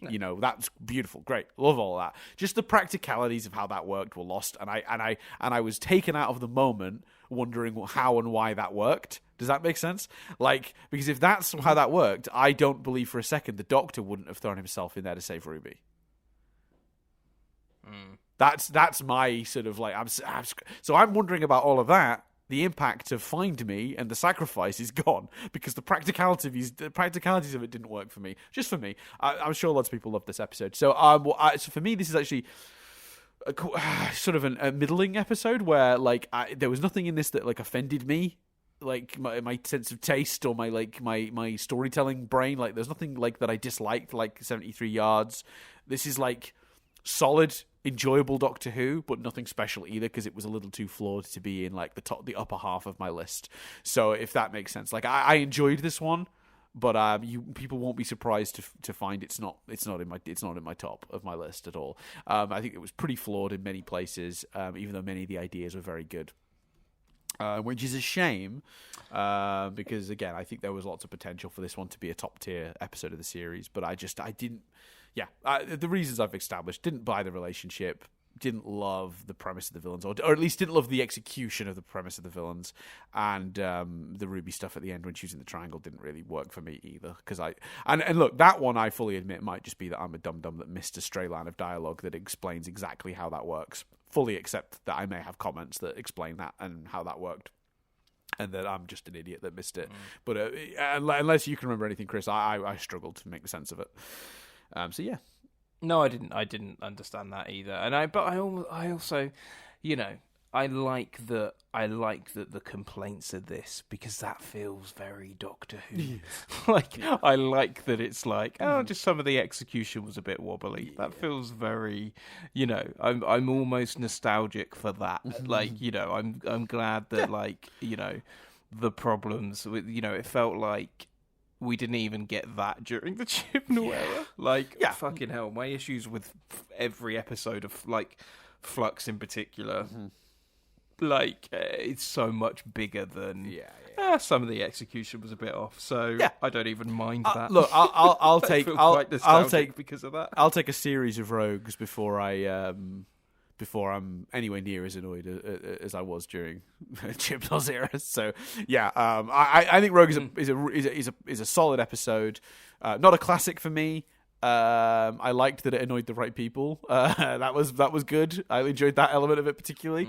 But I think if we're just like reviewing it on the merit of like the script and the acting and the performances, and not the acting and performances are the same thing, but the production and all that stuff, it's a really good episode. Just not a masterpiece. A little few too many flaws and bumps for that to be the case, but still a very enjoyable, good fun time. And I had a good time, and I loved Ruby activating fight mode or whatever it was and kicking ass. I thought that was super fun. That was one of my favorite parts of the episode. I also like that in retrospect. Yeah, and I just realized as well, in retrospect, when you realize that the Duke guy and the sort of like the lady, they having an argument is an entirely staged argument for themselves. Because both of those characters are actually those sort of weird cosplay bird things, and that when because you don't know that when you see that scene initially, and you think it's the guy cosplaying with a real human or sort of LARPing with the real human, not role playing. What I thought was really fun was realizing later that they were both doing a scene. Such a great thing. Yeah, sorry, I interrupted you. We were talking about Ruby's fighting, and you were going to make a point on that, I think. I just said it was embedded. I thought that was fine how that was embedded. Like, I think a few people had a problem with that, but, don't put it on fight mode. Seems like a joke earlier. Yeah. And then becomes an actual thing. And I wasn't expecting, it was one of those, when that's how she got out of that situation, I was like, oh, that's surprising to me, but still makes sense. Yeah, made perfect sense. I thought they did the right job there.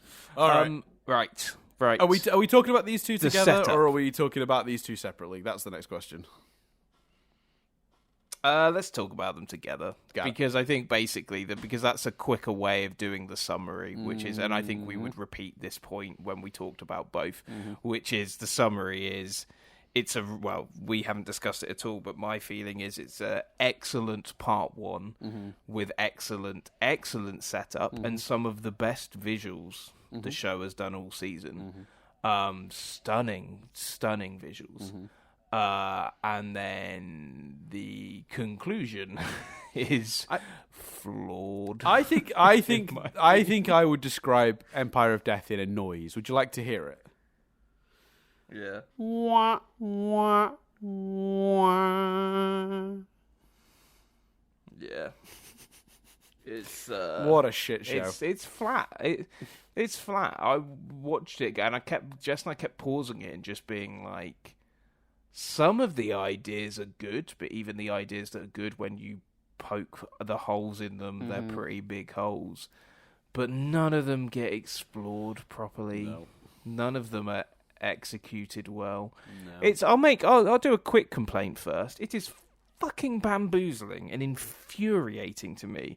We have all this season 1 bollocks, which is fucking confusing and weird, and I don't like it. And maybe it's a petty thing to be annoyed about. It's just marketing, but it winds me up. We have all of this season 1 bullshit, partly on the premise of, well, you could watch this completely cleanly. It's a complete fresh start. You don't need to know anything. And we literally have to have fucking characters watching old episodes on a TV screen. Like, that literally happens in the last episode and is sort of required, but even then not really enough to give people all the context they need. Like, I'm sorry. If you have to fucking do almost a clip show style bit in the episodes or in your season finale, then it is not a completely fresh start that is particularly accessible for people. Mad. That's just a mini rant about that particular element. Yeah, it annoyed me. Look, I mean, okay, so let's Legend of Ruby Sunday. I like it worked. I thought it was really good. It was very tense. It built up really well. It felt character focused. It felt it really felt confident in its writing, and it was playing with a lot of ideas, but it just felt like it was really like juggling them perfectly. And it didn't feel rushed. It had a really good pace to it. It was like fast, but not too fast. It was like, because I was worried it was just going to be an absolute mess, the finale. I sent Chris a voice note, I think maybe a week before, and I think I said, yeah, we've got the TARDIS groaning. We've got We've got this Susan Triad character that's been popping up everywhere. We've got Ruby's mum. We've got Mrs. Flood. We've got these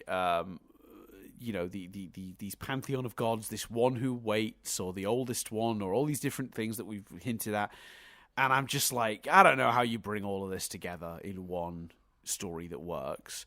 And it turns out the answer is you don't. What you do is you do a first part that's really, really good at sort of like bringing the plots into one, but then it sort of overcommits because of bringing all the plots together, and then doesn't really have anything actually to do with them, and just sort of hand waves everything away in a way that I didn't care for. I think very similar to 73 Yards, if you're going to spend the season laying out things you know the audience are going to, 1, notice, 2, question, and then 3, then you then put a bunch of episodes in where the characters start asking and noticing, start noticing and asking those questions as well. Because the Doctor, the last 2 or 3 weeks, has been like, that woman, I keep seeing that woman. Like, we've been doing it. We're doing that. It's then pretty shitty to do a whole episode of asking those questions, like Legend of Ruby Sunday, and then basically saying you're an idiot for caring. And the point is that it's nothing and no one and not important. I can imagine this falling flat with a lot of people, because I think when you set up a mystery of, when you literally phrase it as, who is my mum, then your mum kind of is almost predisposed to be somebody. Doing it as it's nobody is fine when you haven't also sort of like tease the audience with other bits and bobs and tricks and like all this meta-textual stuff. Russell did way too much playing with the audience this season, for my taste. Way too much stuff that was in the episodes, not because it made sense for them to be in those episodes for those episodes, but actually because it was Russell having fun winding people up or laying false trails or whatever people do. There's just too much stuff happening outside of it. So I think very much like 73 Yards, Empire of Death sort of goes, none of it mattered, and hand waves a lot of it away. And I think it was emotionally true, but the season would have succeeded better had it not been so focused on raising the questions in the first place and making everyone feel stupid when the final episode goes, no, the whole point is that she was unimportant. What's the line at the end? I've got it here. I pulled it up. We invest things with significance, is what the Doctor says. And he talked about the idea in the end was, we gave Ruby's mother importance, and that's what was important. And he's kind of playing with both the real story thing that's happening in the script, where Ruby cared, so Sutek cared, sort of. Which, by the way, why would a bajillion-year-old god care? I don't know. But let's just pretend that makes sense for a minute. But it's also playing with the idea of, we, the audience, invested significance into the answer of who's Ruby's mum. But it just feels like mockery. It feels like... It's cheap. It's just cheap. Yeah. It's pretending to be meta, but it's actually cheap. Mm-hmm. That's how it feels. It does feel like a bit of a rug pull. And it wasn't very satisfying, ultimately, in my opinion. And I don't think it makes sense. So is the idea at the end that they did then go back to the now fixed 2046 and got the match, or maybe Ruby did see the name before then using it to trick Sutek? Like, it's also the way it's executed. This sudden, there she is. It's like, well, no, you don't get to do that. Well, like, yeah, you've made it so that tapes get destroyed, and it's such a big event that the Doctor can't go and revisit, and then essentially unit Googles at the end, and it's she couldn't be seen because we made her what? Surely that would mean that she could be seen. Like, no, I don't even think they were saying that. I think they were saying that Sutek got. I think, okay, this is what I think they're doing. And this bit, I think, makes a certain amount of sense. It's not brilliantly explained. But I think the idea is Sutek got invested because it was something that Sutek couldn't see. The Doctor landed in, on the church. Ruby's mother was there. She was out of sight. Sutek wanted the answer and didn't like not being able to get it because they're a god. And it was their investment in the answer and knowing the truth that made all the weird magic shit happen. Like the Carol of the Bells coming out of Ruby when we were in the other episode. And why the snow kept appearing. It was Sutek's investment was what was supposed to be doing that. My bigger question... because it was the other question. Then you're absolutely right. Where do they then get the information? Did they just keep hold of the DNA sample, the database from the future, and use that? And that's how they found her. I'm not sure. But the other thing that made me absolutely sort of smack my head in frustration was she's pointing at the sign. She did name you. No one was there to see that. Also forgetting that. And I know she's in a heightened state of stress, but no one fucking points like that either. I thought the idea was going to be that she wasn't pointing at the Doctor, she was pointing at the TARDIS. She was almost... Because Sutek was probing her to figure out who she was, because Sutek was weirdly invested, she somehow felt that and pointed at it. She could see Sutek when the Doctor couldn't. And the point... was actually both the memory, the memory of Louise, this weird magic memory that was created due to Sutek's weird god powers, telling the Doctor that Sutek was there, rather than pointing at a fucking sign that said Ruby Road. Because, dear God, that doesn't make any sense at all. So because essentially what this episode is asking me to believe is that she wanted to name the child Ruby. She pointed to the sign, which no one saw. And she did that, I guess, expecting someone to see it, hoping someone would see it. Then she left. And then I guess just through accident, they called her Ruby. They did actually end up naming her after the road. And that's just a fucking coincidence. It's mad. It's mad. And the actual scene of them reuniting was brilliant. Beautifully written, beautifully played. I have a criticism of that scene. Sorry, but you say the nice things first. I have a criticism of that scene. Go on. Sorry. No, go on. Yeah, well, that was it. What's your criticism of that scene? So they have a conversation outside about I don't use the word consent because a discussion about consent has a very different connotation these days. That word is often used in a very specific context. But they talk about she chose not to find Ruby, right? She chose not to be found. Ultimately, should that not be her choice, right? So Ruby goes into the coffee shop, orders a coffee, gives her name, and I'm like, brilliant. Because Ruby just watches her, and if the guy yells out Ruby, and she reacts and looks round and wants to know, that's Ruby knowing that she does want to know who she is, and she can then approach. If the name Ruby is called, and this woman just sort of shrugs it off, doesn't pay attention, doesn't care, then the woman really did make that choice, and doesn't want to be in Ruby's life, and Ruby can walk away. But that's not what happens.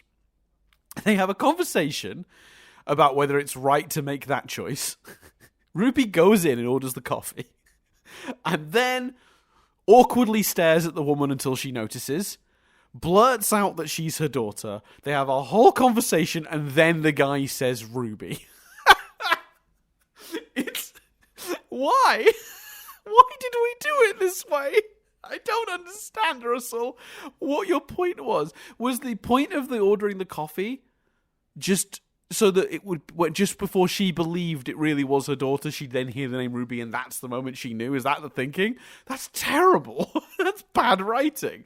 So as much as I loved the reuniting scene, why even bring up the consent element of it if you're then just going to usurp that altogether? Weird. Super weird. That's not my memory of the scene. My memory of the scene is that the discussion happens after the name after, because Ruby says, "You left me on." She uses that as the jumping off point to be like, "I was named after a road where you left me." It's more of just sort of a look, isn't it, before the name's called? But that might be me misremembering. I was watching out for it, and my memory from being very specifically like, wait, which order is this going to happen in? Is they were talking. Ruby had told her she was essentially her daughter, or implied it heavily before he says the name. Was my memory of it, but yeah, it's terrible. I've got the scene up now, but to answer your question, that scene, I think it's like not brilliant writing. I think the reason. Hold on, so they're sharing a look, and they just share a look, and then he says Ruby, and then they have the discussion. They don't exchange any dialogue, Ruby and her mum, before he says Ruby. Interesting.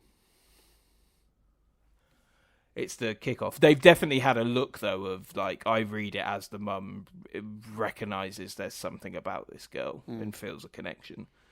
So they definitely connect before the name.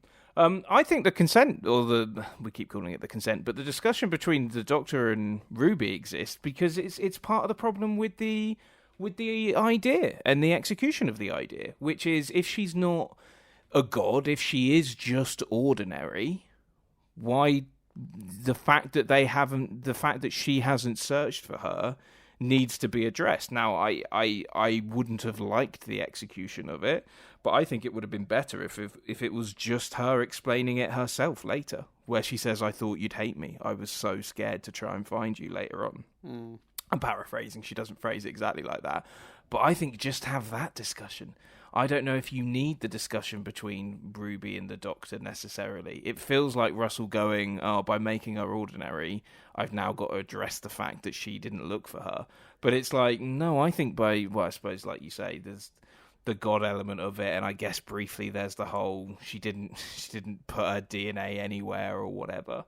But it just leads to clunky questions. I've seen a load of memes of like Davina McCall and it being like, how bad is Davina at her job? It's Davina doing the searching herself. But it just raises. It's not, and it's one of the reasons it feels so cheap and mocking, because it doesn't really make sense. It's like, and the reason it doesn't make sense is because you've not written into the text of the rest of the series, Russell, that she's ordinary. You're saying she's ordinary with a rug pull, but that doesn't connect to what it's the equivalent of if at the end of The Sixth Sense, when we reveal that Bruce Willis is a ghost, if you go back and watch the movie again, he was just talking to people, interacting with objects. Like, it didn't actually track. Does that make sense? It's like, it almost feels like this wasn't the plan from the beginning. Do you know what I mean? Like, because all of the information we've received prior to this sort of is implying something very different.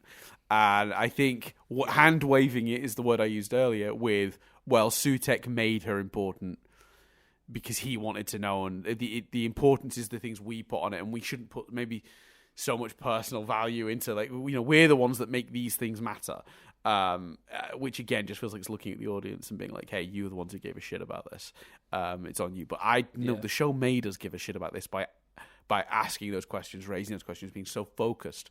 The entire season, how many times did we come back to the mystery of Ruby's mom? How many times did the characters in the show literally go, this doesn't make sense. Why can't I see her? Who is she? Why did she do this? What happened? It's like constant barrage of raising the question.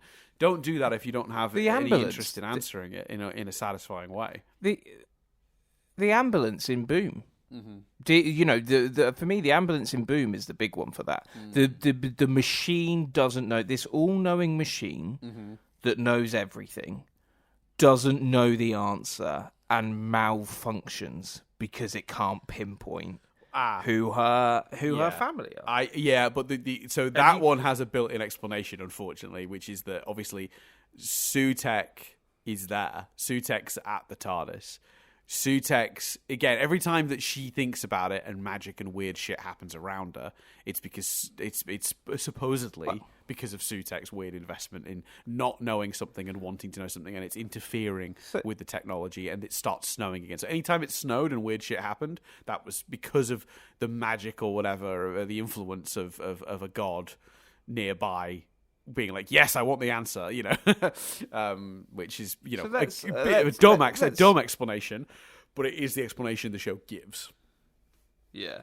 So let's go back to Sutek, unless you had anything else to, because I don't know if you then went and rewatched that scene as well. Do you have anything to add on the Ruby mother scene? No, I still stand by, if that's the intent of the scene, it's not what ends up happening, because Ruby clearly is making eye contact with her and engaging with her before the. Oh yeah. Like I say, they definitely make it. Okay, the dialogue maybe doesn't happen. I misremembered the order, but she should have sat completely quietly. Until he called out the name, and then the reaction should happen, because otherwise the whole consent conversation just seems fruitless. But yeah, it's not as bad as if they'd exchanged dialogue. My argument is less strong without that element, but it's still. I think my concern still stands. But yeah, it's better. Yeah, like I say, they definitely have made a connection before the name for sure. Yeah. The Sutek of it all now. Yeah, the Sutek being there around the TARDIS. Well, one would remind me. Actually, I'm just going to say it now, just because I want to make sure I remember to say this. And to be fair, it's a thought shared by, I think, Tharis and Mr. TARDIS both brought this up as well in their reactions. Oh, yeah. The notion that Sutek has waited in the time vortex all this time, and that's still being the thing that kills him, is bizarre. But I'm not even going to talk about that for a second. I just want to make sure. Because I will say, I don't think he is. I don't think he was waiting in the time vortex this whole time. My impression is he's been attached to the TARDIS. Right. So let's talk about that, because I think, as an idea, it's an interesting one. I don't think they do enough with it here to justify where I'm going to end this with. I don't think they do enough with it here to justify the memes of fucking. I don't know if you've seen people drawing a mini Sutek on the mini TARDIS in Flatline. Or people have edited the shot of Jodie and 13 and Yaz looking out over the sky in The Power of the Doctor and just put Sutek behind them. I don't think the idea is executed enough and delved into enough to justify that kind of thing. But I do think the reason I think it is an interesting idea is because I actually think it, as a way to create stakes and as a way to have the Doctor blame themselves, the notion that the Doctor has carried this villain with them, and a way of creating, because with Doctor Who it's this is 14 of the new series. How do you keep doing the universe's ending? How do you keep doing that plot? And that take of, well, I mean, by the way, my very quickly. Sorry, my answer to that is don't keep doing that plot. But yeah, carry on. If you're assuming you want to do that plot, do smaller stories. It could be. You can be. The finale could have just been the Doctor saving one person, and it could have had just as much impact. But whatever. Carry on. Yeah. Do smaller personal things. Actually, flesh out Ruby and her mum, and do that as your grand finale. 100%. Fine. That's absolutely what should happen. But in a world where you want to do the universe ending. There's something really clever about that idea, but it's not particularly used or explored in this episode. And two, and I haven't heard anyone say this, and maybe it's not an issue for many people because they just ignore Flux, but fundamentally, the universe is being destroyed because of someone with a vendetta against the Doctor that wants to punish them. We literally just did that. It's the same beat of the finale of Flux, which was the last season finale. We've just done that, and I don't think they do enough with that interesting idea to work around the fact that we've just done it, or the weirdness of. So when we rewatch the show, and we see the TARDIS land, are we to be thinking, Oh, Sutek's there, just hanging about. Yeah. Weird. Yeah, but I think what's interesting about it is, this is the difference between, for anyone who praises like the timeless children stuff, this is exactly the difference. I think there's three ways a thing that has an impact on canon can go, right? Way number one is what Chibnall did with the timeless children, and it was that he made a big swing that did change the historical canon of the show. And you go, well, if you're going to do that, what's the benefit? And you look around, and there's nothing. The Doctor says, I don't know who I am anymore, which I'm sorry, that is just meaningless waffle. Like, that what does that mean? Doesn't mean anything. It's something that sounds like a thing a character might say. And never actually deals with it. Whereas in the second version is the second of three is what you've got here, which is where there is a reason to do it, but it's not maybe explored enough. Which is, I do like the guilt this gives the Doctor. I took poison around the universe, and it infected every place I've ever been, and now here are the consequences. It's powerful as an idea, but maybe not handled enough. I think a better version of this is we reveal that maybe at the end of part one, so that part two can deal more with the emotional. Yes. Because by the time we're hitting the emotion of the Doctor realizing he's the one who's brought Sutek everywhere and essentially created a bajillion dead planets, we're so far into the episode. Not miles in, but like we're far enough into the episode that really we're already starting to come back to the solution and how they undo it. The time between it happening and it being undone is pretty short, in my opinion. Yeah, because the problem with that is, because I agree that, and I think also, if we're going back to this whole it's for new viewers thing, the end of the universe and everyone getting Infinity Ward is a way more open ending than people going, am I meant to know who Sutek is? What's this about? So that makes way more sense as a midpoint. But the problem, as you've just pointed out, is the reality is after that happens, they kind of just sit around in the memory TARDIS chatting, and then they put a big rope to him. And he swings through the vortex. Yeah, like that's it. That's where you have the DNA stuff in 2046. Well, no, we are missing one thing. There is one scene that is a really great scene, which is when he visits one of the planets affected by it and gets the spoon, which is a beautiful scene and probably the best scene in that whole finale for me. When we realise that the she's forgotten that the baby's gone. Like, oh, that's heartbreaking. That's a wonderful moment for me, and I really like that. And that's the closest we come to the Doctor having to reckon with the damage he's done. And even that doesn't do enough, in my opinion. I like that scene in isolation, but I do think that scene needed a pre-scene where he's in the memory TARDIS with Mel and Ruby, and he goes, "We need something real. I need to visit one of these planets," because you are a little bit. We were sat there going, "When does this? Is this a flashback? When does this take place?" And the fact that it's the meta writing of looking at a crib, and you just can't help because of the fucking text and because of the way the rest of the show has been written and the episode before it, you can't help but see a fucking crib in a. You what? Sorry, I didn't think of that, but yeah, no, I could totally see somebody doing this. Yeah, go on. Sorry, I didn't mean to interrupt. You can't help but see a crib and a baby and go, "Is this connected to Ruby? Like, what's happening here?" And it follows. I think it even follows a scene about it. And also, don't we then have a big when they realise? Oh yeah, because this is weird as well, isn't it? When they realise about 2046. A whole big deal is made of, can the memory TARDIS do the journey? And he kisses the TARDIS on the way out, but presumably the TARDIS has already done a journey because it got the Doctor to that planet to get the spoon. It's just, it needs fleshing out. Yeah, and I think as does most elements.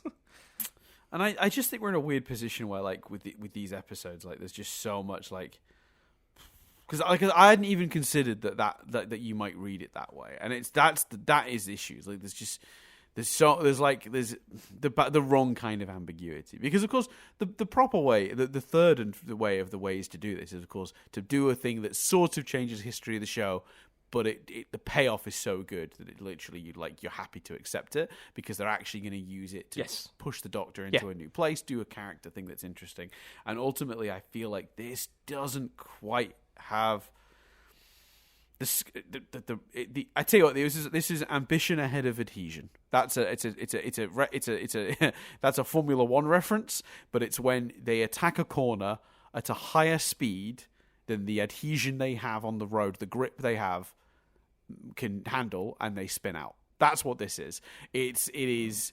There are too many big ideas, and quite frankly, not enough time to handle them all in a not clunky, nitpicky, pull it apart sort of way, and it ends up being deeply unsatisfying. And when you add the metagaming stuff to it, and I know I keep using that phrase. I don't think I've actually explained that phrase. Sorry, very quickly. For anyone who's been listening to this for the last hour and a half, whatever we've been talking, 2 Actually, hours. while you do that, I am going to do my own pee. So just to pre-warn you, of course. I'm going to pee while you do that. No problem. There's a term in Dungeons and Dragons called metagaming, because what can sometimes happen is the people playing Dungeons and Dragons obviously know they're in a game, but their characters are not supposed to know that, because the canon of the game is that they are who they are, living the lives that they're living. And when a player uses game knowledge to make decisions for the character with information the character shouldn't have, you'd call that metagaming. I think there are many versions of what metagaming is, but having a character sort of make a decision or a thing occur in your story because of knowledge your character shouldn't have, or knowledge that shouldn't be present in your story because that is outside from outside of the game, then that's metagaming. And I think Russell this year did a lot of stuff that was aimed at viewers too directly, and was considering the viewers too directly in the text of the thing. And like I said, that whole premise of we gave things too much importance might seem clever on the surface, but ultimately, again, it's meaningless for these characters. It's meaningless for this story. It's not a satisfying conclusion.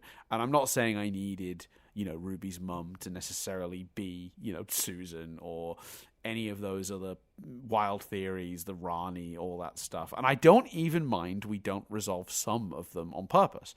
Mrs. Flood is absolutely allowed to be a mystery to tackle next season.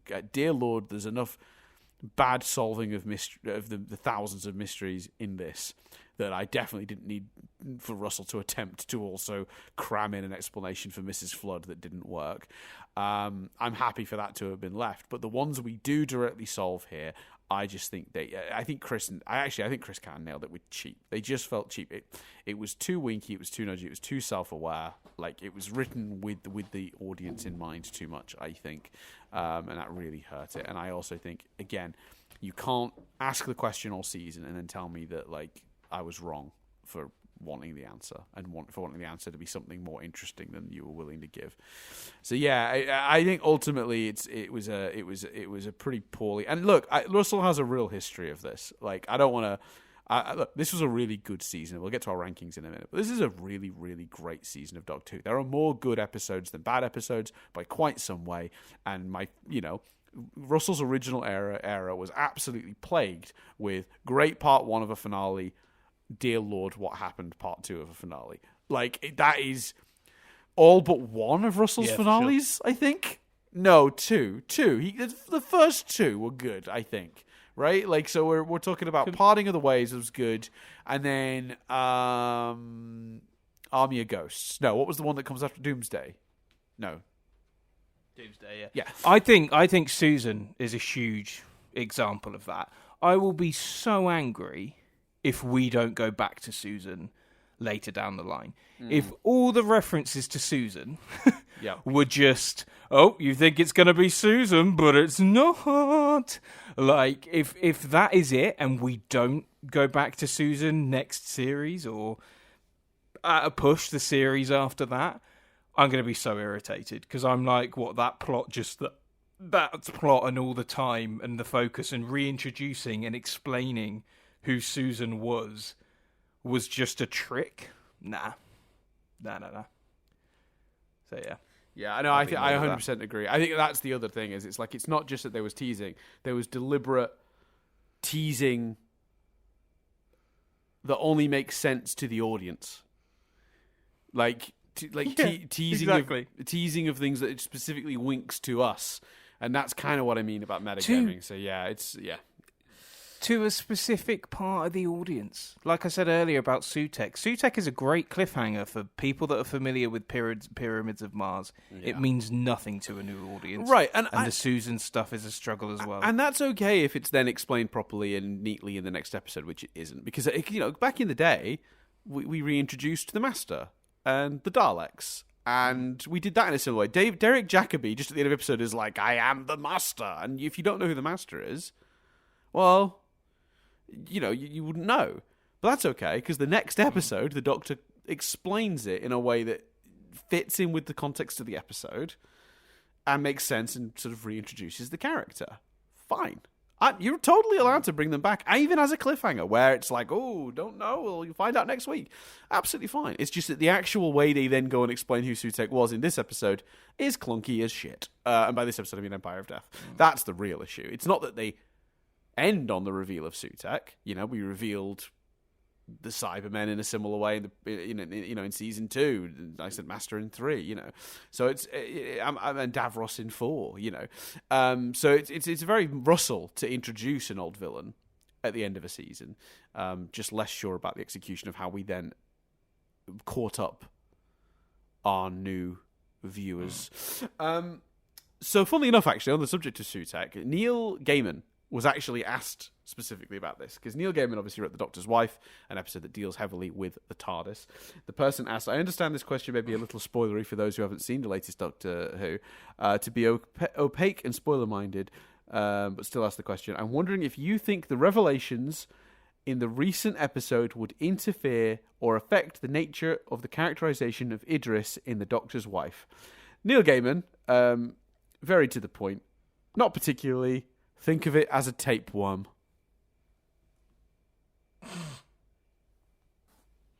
I thought that was quite interesting.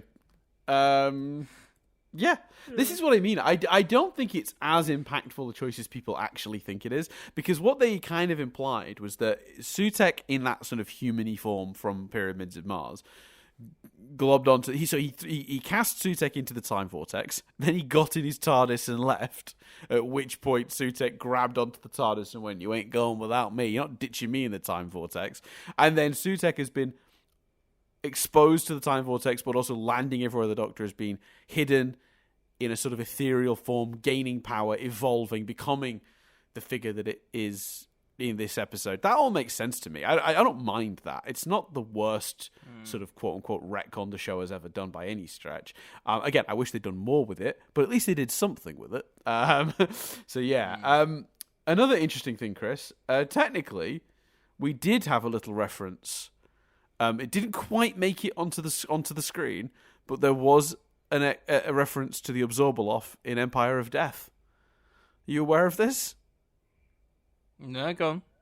So at the end of the episode, we reveal Mrs. Flood, who is clearly something. She makes a reference to all her major plans being spoiled by Sutekh's thing, and she's clearly some sort of entity or space thing. She's definitely not human. The last thing we see her talking to the camera, and she's got a suitcase. And in the suitcase, what's visible on the suitcase to us, the listener, is a place in Cornwall called Penzance. Which, she's either off to settle herself somewhere new, maybe somewhere where the next companion lives. And I guess if that's true, is she there because she knows that's where the Doctor is heading next and she has precognition, or not precognition, pre-definition, or she's going to find the companion and push them into the Doctor's path deliberately, who knows. But what's really interesting is that suitcase was pictured on set, and it's covered in stickers. So there's a New York sticker. There's a Welcome to Space Vegas sticker. My favourite one, though, Chris, there's a Cardiff sticker, actually, which I thought was quite a nice little nod, was I Heart Clom. And if you don't remember what Clom is, Chris, that is Right. the planet of Peter Kay's Absorbaloff. That's brilliant. I'm for that. I'm for that too. Super weird, but very fun. So yeah, I mean, how do we feel about the Mrs. Flood stuff? You happy they left that hanging? Yeah, fine. They said they would. But Russell said, I think, at some point over Christmas, even like that mystery is gonna. That's a longer story, Mrs. Flood. So I'm fine with that. I hope when they do it, they sort of explain how she's able to talk to the camera. I thought the turn to the camera in Legend of Ruby Sunday was fucking terrifying. I thought it was brilliant. I thought Anita Dobson was fantastic in that moment. I thought that was great. I don't think it will be as complex as people seem to be theorizing. You know, I don't think it's Clara. I don't think it's whatever. I think, I don't know too much about the character, but I saw a comment that was like, well, is she the White Guardian? And I don't know who the White Guardian is. I don't know anything about the White Guardian, but I just go, yeah, maybe. Like, do you know what I mean? The notion of, she's just, the notion of Mrs. Flood being Deadpool for the Doctor Who universe is great to me. And I think it will be something as simple as that. It's so interesting, isn't it? Because the dialogue is so weird. So she says to Cherry, "Do you believe in the power of prayer?" And Cherry's like, "I most certainly do." And she says, "Then tell your maker, I will come to storm down his gates of gold and seize his kingdom in my true name." What the fuck does that mean? I mean, Cherry pretty much says that, because I think Cherry replies, "What you talking about?" Mrs. Flood then replies, actually, I've got this as well. "I'm sorry, you tiny little woman. I'm so sorry it ends like this. I had such plans." So she's obviously some sort of godlike alien figure. She's maybe one of the Pantheon, maybe, but we'll see. Yeah, obviously, I just find it interesting. I don't have an answer to the question of who is Mrs. Flood. I don't have a theory. I think Russell has taught us that theorizing is for chumps, so I'm not going to bother. But I am excited. I think on the whole, it was a really good season. I think this last episode was super messy. Oh, another quick criticism, actually, very quick. Killing off the unit guys super quickly just made my tension go away, because I was like, well, then we're going to undo it then, because we're not killing Kate Lethbridge Stewart. Not really. I think if they'd sort of Thanos'd it a bit and made it so not everyone was dead yet, some of them were still running around fighting but losing their memories, and people were slowly turning to dust, and Kate was still around, I'd go, I would feel less immediately like it's just all going to be undone. But the second Kate turned to dust, I went, well, all right, well, that's the Doctor's fixing this immediately this episode. Yeah, I got two other, like you, just quick things. One links back to 73 yards, actually, which I forgot to say, but I'll do that last. In terms of the unit of it all, I really liked that we subtly see that Kate might have we get just a really beautiful, subtle glimpse of Kate's personal life. Her and that soldier, that colonel, holding hands and looking at each other. Not made a big thing, but just this piece of the Kate puzzle in the background. I thought that was really cool. But speaking of in the background, Rose, the way the Rose character was written in this to just basically do fuck all, literally be stood on an iPad at the back, I thought was a real shame. I think an absolute weird, bizarre, because including Rose raises too many questions, because you're just like, because they have that line in the episode before, the Doctor's like, "How's your uncle?" Obviously meaning, "How's past me?" Yeah. And she's like, he's good. That's the Doctor. That's David Tennant's 14th Doctor. Now, I'm not of the opinion that Doctor needs to be involved in solving these problems. The whole point of that Doctor is we've got the shooty Doctor because that one took the time to stop and look after themselves. And I absolutely don't think that Doctor should have been jumping up and getting involved in this. They should have trusted that the other version of themselves, the shooty version of themselves, is going to handle it, right? But I think all you're doing is asking for trouble, making me think of it, and making other people think of it and wonder it. And I will 2 points on that. One, I didn't love the.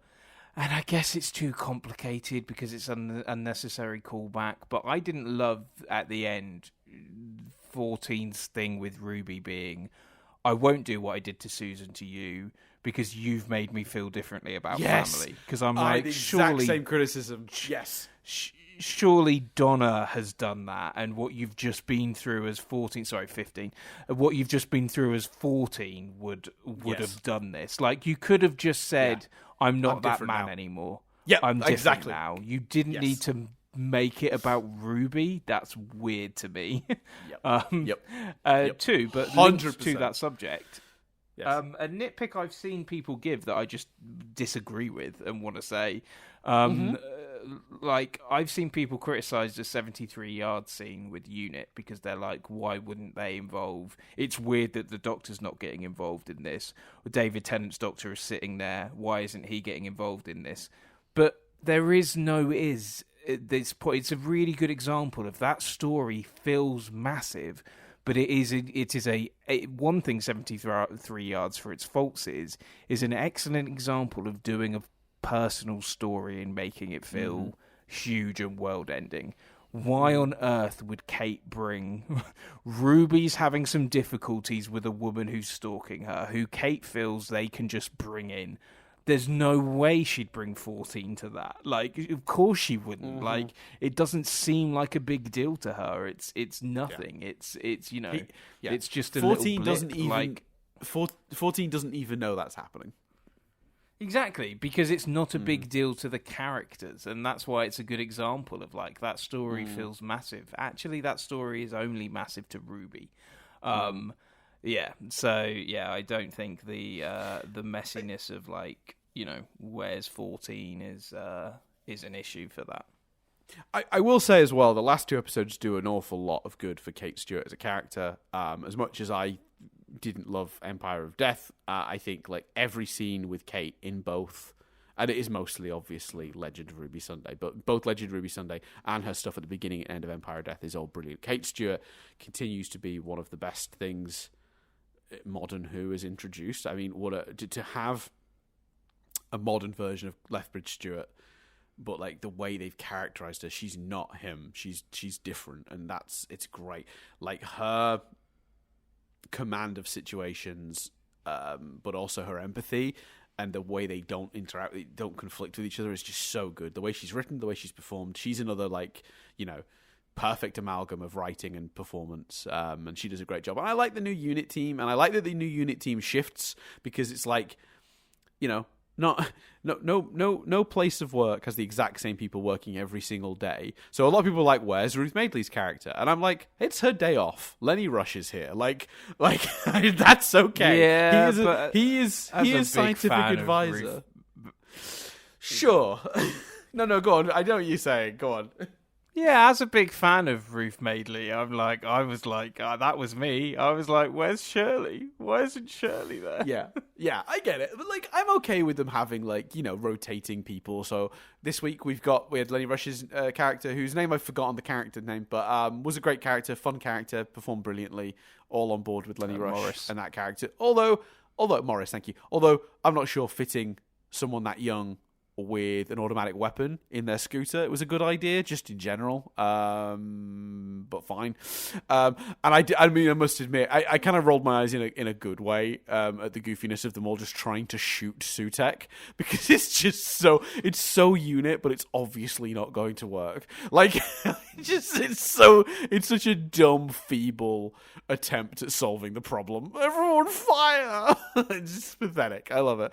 And I actually would have kind of preferred if some of them had like weird unit space technology guns, like weird lasers and stuff, just to sort of like show us that unit were at least attempting to use technology beyond bullets to take him down. Because the whole point is that they've got the Black Archive. They have a bunch of alien technology. Why aren't they using it? Like, although I guess they've been reprimanded for using alien technology to destroy aliens in the past by the Doctor. So maybe that's a good thing that they're not using weapons, but they're using guns, so I just don't see I don't see the difference. Like, it doesn't matter. Anyway, nitpicks. Yeah. So on the whole, though, I think to return to positivity, on the whole, this season was a lot more good than bad. I think its two biggest crimes are the same crime on two different scales. But on the whole, I really, really liked it. There's some really great episodes. I'm really thrilled with the direction of Doctor Who. I'm not massively shocked to see Russell fumble the second half of a finale. He did that 3 out of his 5 times in the original show. So cool. just before we do rankings, and I hate it because I'm going to say, okay, let's rank from bottom to best, because I'm about to say something negative. That's cool. Oh no, that's 100%. No, I that's how you should do it. Always bottom to best. Let's end on the positive. Well, I'm about to say something negative external to that, but I think it's just a point I want to make, because I'm sorry, it's been part of the story of this season and this era, to use an overused term. Right. I appreciate maybe you can make an argument of wanting to protect the end of this season, but I'm sorry, having watched it play out, and we now know that, essentially it's Ruby's Martha Jones. She's gone away, and I agree with the decision after having... That's one element of that story that was done well. After having so much of Ruby's life defined by who is her mother, when she finds her mother, when she finds her family, or her extended family, it makes sense that she's not going to just run away with the Doctor. Complete sense for the characters, complete sense for the story. Bit of time passes, she comes back next year for, a bunch of episodes, a couple of episodes, who knows, we don't know what that will be. Mm-hmm. I'm sorry, I appreciate you trying to protect that, but Russell and the producers should have fucking said something when it was all kicking off, because it wasn't kicking off as the character of Ruby is not in Series 2. It was very specifically kicking off as Millie Gibson's been fired from the show. Millie Gibson is a diva. They have a duty of care to her. They should protect her, and they should have come out and said, we will make no comment on the character of Ruby Sunday and their presence or lack of it in Series 2. However, we will say Millie Gibson is categorically part of the Doctor Who family and is beloved by all of us. Whatever it is. But a version of that should have been stated. Remaining silent when all that was happening was not the right move, in my personal opinion, and I think they handled that situation really poorly, and seeing the way the story has been executed doesn't make me feel any differently about that. You could have clarified about Millie Gibson without spoiling what it meant in terms of the show, and I think they should have done, because you're dealing with a person and you're dealing with their livelihood, and it was too echoing of mistakes made in the past with Christopher Eccleston, and it just was wrong. And watching it play out doesn't make me feel any less that it's wrong. So I'm sorry, because that's quite a negative thing, but I felt it was important to state that. I don't know why. and I could not agree more. It was handled abysmally, and again, like you, I sort of now looking back know why they kept their mouths shut. They were trying to protect the events of the finale from being obvious, because if they talked about Millie's inclusion in next season, it's as soon as you start spoiling where this is going, especially because Ruby Sunday was such a central part to the mystery, and if she had turned out to be a weird god or a figment or whatever, people were theorizing, or secretly the Doctor's granddaughter or whatever nonsense theories everyone had, the Doctor's granddaughter's daughter or whatever, she's Susan's child, all that stuff.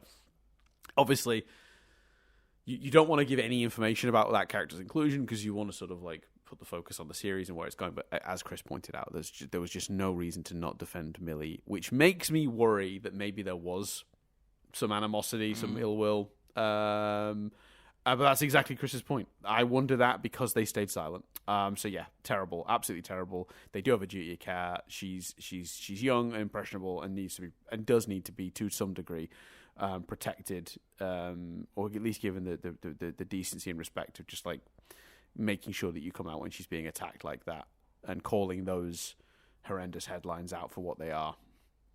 they failed to do that.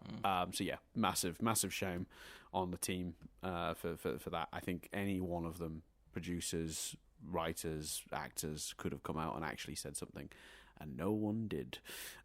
Even Shooty, who did show some support, just put a heart and an emoji out with on a post relating to it, and I don't think that was enough either. Look, I love Shooty, but none of that was enough. And again, I understand what they were trying to do. They were trying to protect the outcome of where that character ends up, but no, their absence spoke more. How do you? I think, because what I'm worried about here with the rankings, moving on, because I 100% agree. What I think is, like, it's going to get a bit confusing if we're doing 9, 9, 8, 8, 8, 7, 7. Oh yeah, 6, 5. we just both take it in turns. Yeah.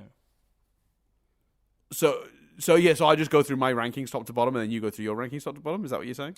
Why don't you do one to? Why don't you save the top 3 and do 1 to whatever number that is, and then I'll do the same, and then we'll. It would be 9 through to 4 then, if I'm doing them in reverse order from the worst. Yeah. Okay, so for me, my least favorite episode, no one will be surprised to hear, was 73 Yards.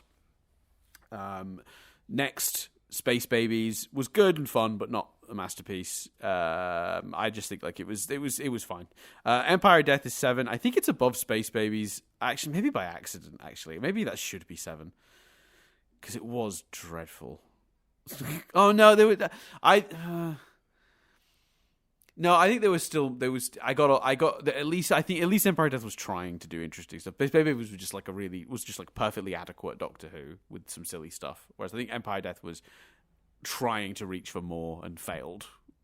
It was ambition. So I guess for that it gets a bit of a. Whereas Space Babies feels safe. Then 6, the Rogue. Then The Legend of Ruby Sunday is 5th for me. I liked it better than Rogue, but I didn't like it as much as The Church on Ruby Road, which I put 4th. So that's my 9 to 4. Oh dear. I don't think it would have been that confusing, Dan. 9th for me was 73 Yards. Yep. 8th was Space Babies. Oh, 7th was Empire of Death. 6th was Rogue, and here we do differ. I then had The Devil's Cord, and then above The Devil's Cord I had The Church of Ruby Road. So our last 2 of that were different, but our first lot are exactly the same. Look, Space Babies is the first episode. Empire of Death is the last episode. Empire of Death is the one we've just watched. There are things in Empire of Death that are errors of the season as a whole. So, like you go, in light of the discussion we've just had, you go, well, that's a bit weird. Like, you shitted on Empire of Death more than even 73 Yards. Yeah. We're still processing Empire of Death, though, aren't we? We're still processing it. Yeah. It was ambitious. The memory the fact that we now have an explanation for the memory TARDIS, I think, is awesome. There was the Kate stuff we've praised, I think the scene where the Doctor saw that lady to get the spoon was amazing. Like, I do think the scene Ruby and her mum was good once we got there.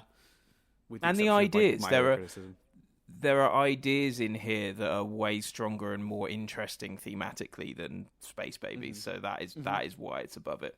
What's your top 3? So my top 3 in the end, and I really 2 and 3, I think, honestly, just check the day of the week. They'll swap, I think. So at the moment, I've got 3 is The Devil's Cord, 2 is Boom, and number 1 is Dot and Bubble. But again, you ask me tomorrow, I really feel like Boom could be 3, Devil's Cord could be 2. Those 2, both really, really strong. I think just depending on my mood, whether I want a really well-executed episode of Doctor Who that is feels exactly like a sort of classic down the line example of what Doctor Who is, or a really great example of what Doctor Who can be when it decides to experiment, that's what those 2 episodes represent for me. And literally, just depending on my mood, I either want something that represents the show as a sort of as it is generally, or something that represents the show when it's going nuts, and just whichever my preference is the way round they go. But Dot and Bubble is a clean, clear number one. The two easiest to place on this list were the very first and the very bottom of the list for me. Dot and Bubble was clearly the best episode of the season. I don't think that's in dispute for me, and I don't think 73 yards is even. I don't even think 73 yards is in sniffing distance of Space Babies, really.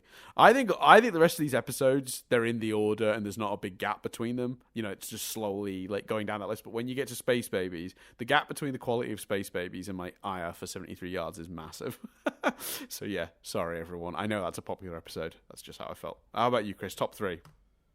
My top three were The Legend of Ruby Sunday, Boom, and Dot and Bubble. So the interesting thing is we actually only have two positions that are different. We basically have The Legend of Ruby Sunday and The Devil's Cord are the other way round in each of our lists. So yeah, I like you. Dot and Bubble was a clear winner. And it was 2 wasn't that difficult for me either, with it being Boom. And yeah, I just thought The Legend of Ruby Sunday was incredibly cinematic. I can see why they put, for the cinema showings, I can see why they put the two together. To be fair, part of that is also so you can have. I'd say there's a few reasons actually. I think part of that is also it has to be a movie length. You can't get people into the cinema for 45 minutes of television or 50 minutes. But that's number one. 2, you can start it at 11. That way, because telling people to come to a showing at midnight feels worse than telling people to come to a show at 11 for some reason. Although I still think the viewing experience I wish I'd had, but we didn't have time, would have been Legend, Tales, Empire, and I have to say the way Tales slots in so easily to Empire of Death, I really liked. Sorry. Just in case anyone isn't sure, Tales he's referring to Tales of the TARDIS, which is an episode they released of a different show where it's a classic episode of Doctor Who sort of trimmed into a slightly more concise version, and sometimes with updated special effects. This version had updated special effects, and they use classic or even modern characters in what's the memory TARDIS from these episodes and have them discuss the story, and that's like wraparound bits that then go around the story. So yeah, Tales, you're right. Having Tales in the middle would have been really fun, but it would have been quite exhausting, I think, to do that, especially in the cinema. Yeah. You couldn't have done that in the cinema, I don't think. No, not at all. That's an hour. That was an hour and 15 minutes all on its own. Yeah. Look, I think on the whole, Doctor Who's in a good place. It's a shame that the most recent thing, the finale, didn't deliver. I don't believe. So it's weird to be saying how excited I am and how good I thought it was. And I've just seen a picture Stephen Moffat posted of what I assume is the villain from the Christmas special, and it looks absolutely insane and menacing and the thought-provoking design, because it evokes both the Vashta Narada and the Weeping Angels. So very excited about whatever that could be. So yeah, I'm, and if anyone's like spoilers, he's posted it on literally his Instagram. It's not, I don't know what to tell you. That picture's going to be everywhere until Christmas, and clearly if they're willing to show it in a picture now, it's clearly going to be in the trailer. So sorry. So yeah, I don't know. Super enjoying Doctor Who right now. Very excited. I think I will probably do a version of this podcast for the Christmas special. But yeah, we found a way to do it for Church on Ruby Road. We'll probably do it for this. Lots to look forward to in the world of Doctor Who. Despite not particularly caring for the finale, I can't express how much good was in this season over negative stuff. And I think it's the boldest. I think it's the boldest set of episodes the show's ever done, and I love it for that. I had a great time, and we are theorizing, excited, and talking about Doctor Who again, which is brilliant. Yeah, and for anyone going like, you spent way more time in this episode breaking apart things that didn't work than did. I want to reiterate, this is purely because we're still really sorting out our thoughts on Empire of Death. We watched it. Well, I watched it like a day and a half ago, not even. Like it's really recent. I'm still figuring it out. Whereas the other episodes, I had plenty of time to have a really defined, like, this is what I think about this episode. So that's why maybe Empire of Death discussion and finale discussion was a bit ramblier and a little less focused. But on the whole, I think if you go back to this podcast, you actually look at how many episodes we praised over how many episodes we didn't. Really, the only episodes we actually came down on hard, I think, were Empire of Death and 73 Yards. Because even Space Babies, we were like, yeah, frivolous fun. Didn't need to be more than that. And everything from Rogue, Legendary, Sunday Church on Ruby Road, Devil's Cord, Boom, Dawn Bubble, they're all good. That's 6 good to great episodes and only 3 questionable ones. As Doctor Who goes, that's pretty good, and probably matches the ratio from Russell's original seasons as well. Because there wasn't a season of Russell's original show that didn't have at least one stinker snuck in there, right? Something like I know people Fear Her is the usual example everyone goes to. Although I think Fear Her is probably better than what's the one where the Doctor goes to the Olympics? When the Idiot's Lantern. The Idiot's Lantern. I hate that episode. That's a terrible episode. Idiot's Lantern. Terrible. Dreadful stuff. So yeah, I don't know. It's not unusual. Anyway, thanks everyone for listening. Obviously, if you're listening to There's Nothing But Stanek, come back in a couple of weeks. We're gonna have a new episode of Nothing But Stanek. We're gonna do a news episode, and then we're gonna talk about comedies. We're going to talk comedies, things what make you laugh. And then a couple of weeks after that, we're going to come back sometime in July, late July, 20th-ish of July, I think, with an episode where we cover The Acolyte and Douglas is cancelled. So yeah, good and exciting things happening. So thank you everyone for listening in all the various platforms. If you're listening to this on YouTube, of course, like, subscribe, all that jazz for more stuff like this. That's everything for this week. I've been Dan Doolan. I've been Chris Billingham. And we'll see you in the future for more chat about TV.